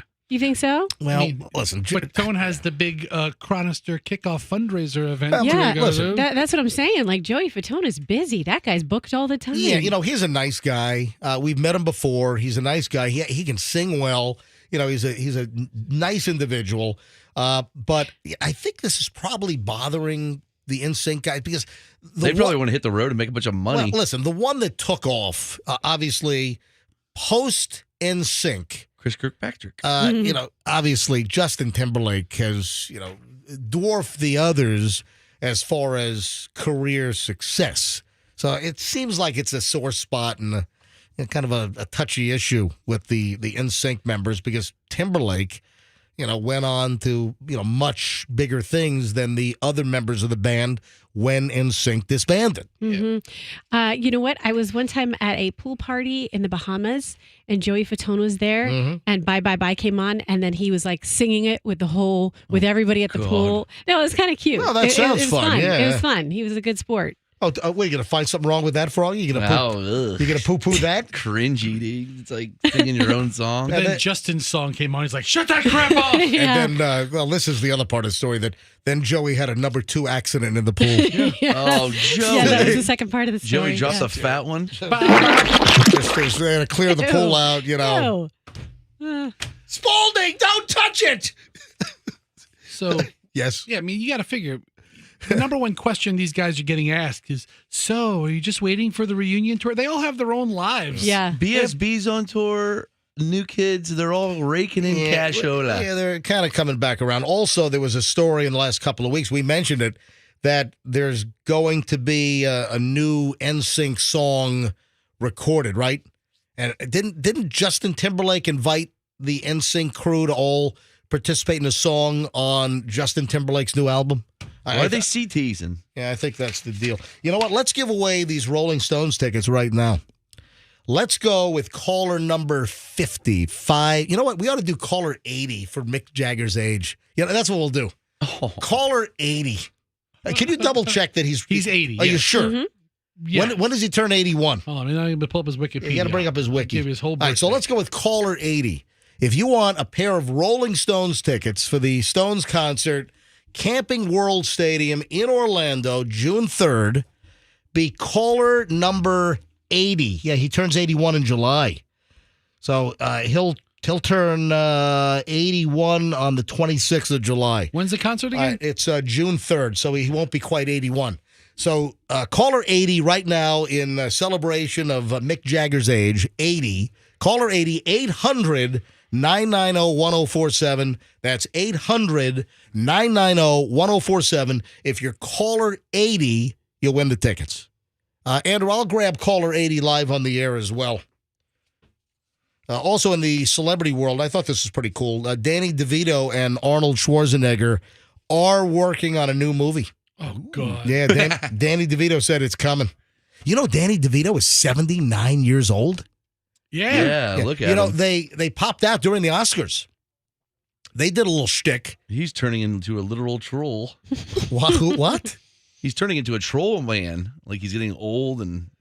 I mean, I see him on these Jersey Mike commercials. He's great and Always Sunny in Philadelphia. Listen, I think Danny DeVito's just incredible. Listen, I love Arnold Schwarzenegger as well. I think he's a tell it like it is guy. You ever watched Always Sunny, MJ? Michelle and I watched the first Christmas special. I think we watched the first season. You know, that's one of those things we need to go back and revisit, because I would like to watch Always Sunny in Philadelphia from the very beginning. I remember that we were very entertained. Hey, Michelle. Oh, it's a great show. I know Michelle's listening right now. Michelle, could you go ahead and put that on the list? Always Sunny in Philadelphia. How many seasons was that, Froggy? Do you remember? A lot. A lot. It was like 9, 10, 11, 12, I don't know, 15. 13, 14, 20. Yeah, I've always heard good things. I got to go back and watch that. Absolutely. Speaking of celebrities, don't forget John Travolta tonight down at the Tampa Theater. I don't know how many tickets are left, but about an hour and a half ago, there were 100 tickets left, because Travolta is going to be introducing his movie. What did I say it was? Cash Out? Yeah, Cash Out. Travolta is at the Gasparilla Film Festival in downtown Tampa tonight, and the Tampa Theater had like 100 seats left to see the movie. Also a Q&A with John Travolta. He's going to introduce the movie. So that's pretty, the Tampa Theater is a, cool venue. And, back in the 20s when they were the first place in town to get air conditioning, it really was a cool venue. That's right. Yeah, in the first place to have air conditioners. Go to the Tampa Theater. Yeah. Here comes Newsreel Froggy. Newsreel Froggy here. Yes, but you're still allowed to smoke inside, of course. You have to enjoy that smoke. Any particular brand? All kinds of brands, but our favorite brand is a Lucky Strike. Oh, it's a Lucky Strike. Don't most doctors recommend that you smoke Lucky Strike? Recommend and guarantee a long Only the life. male doctors. Ooh, that cool smoke in your lungs. What do you say? Is it only the male doctors? We don't have female doctors back in the 50s. Oh, please. They're nothing but secretaries. Can you believe that they had commercials with doctors in lab coats telling people to smoke cigarettes? I mean, that's right. What the? It's insane. Nothing's better for you than a nice, cool, refreshing cigarette. My grandmother went to the doctor for like anxiety, and and they said, start smoking. Oh my God. And she smoked for 40 years. Oh my God. Start smoking and take this candy to lose some weight. It's called AIDS chocolate. It's another unfortunate story that you had a diet candy right when AIDS. Right before AIDS. Well, just before AIDS. Oh, need to lose weight? Just before acquired immune deficiency syndrome was identified. You had a diet candy called AIDS. That was AIDS, but man, that wrecked their whole business. Damn. All right, I got to take caller 80 here. So grab line 3 is caller 80. Hey, good morning, MJ Morning Show. Hi, this is Brian. Brian, hi, this is MJ. Oh, no. Oh, no. Brian, can you hear me? Yeah. Can you hear me? Yeah, I got you. Hey, Brian, you're caller 80. No way. Yes way. You're going to the Stones June 3rd in Orlando at Camping World Stadium. Holy cow, that's awesome. So, thank you so much. Yeah, probably the last time. Have they billed this as the last Stones tour ever? Do they need to? Yeah. Mick is 80. Yeah, I know. Anyway, Brian, where are you calling from? Oldsmore. All right, fantastic. Well, he's an old dude. Old man. Oldsmore, old dude.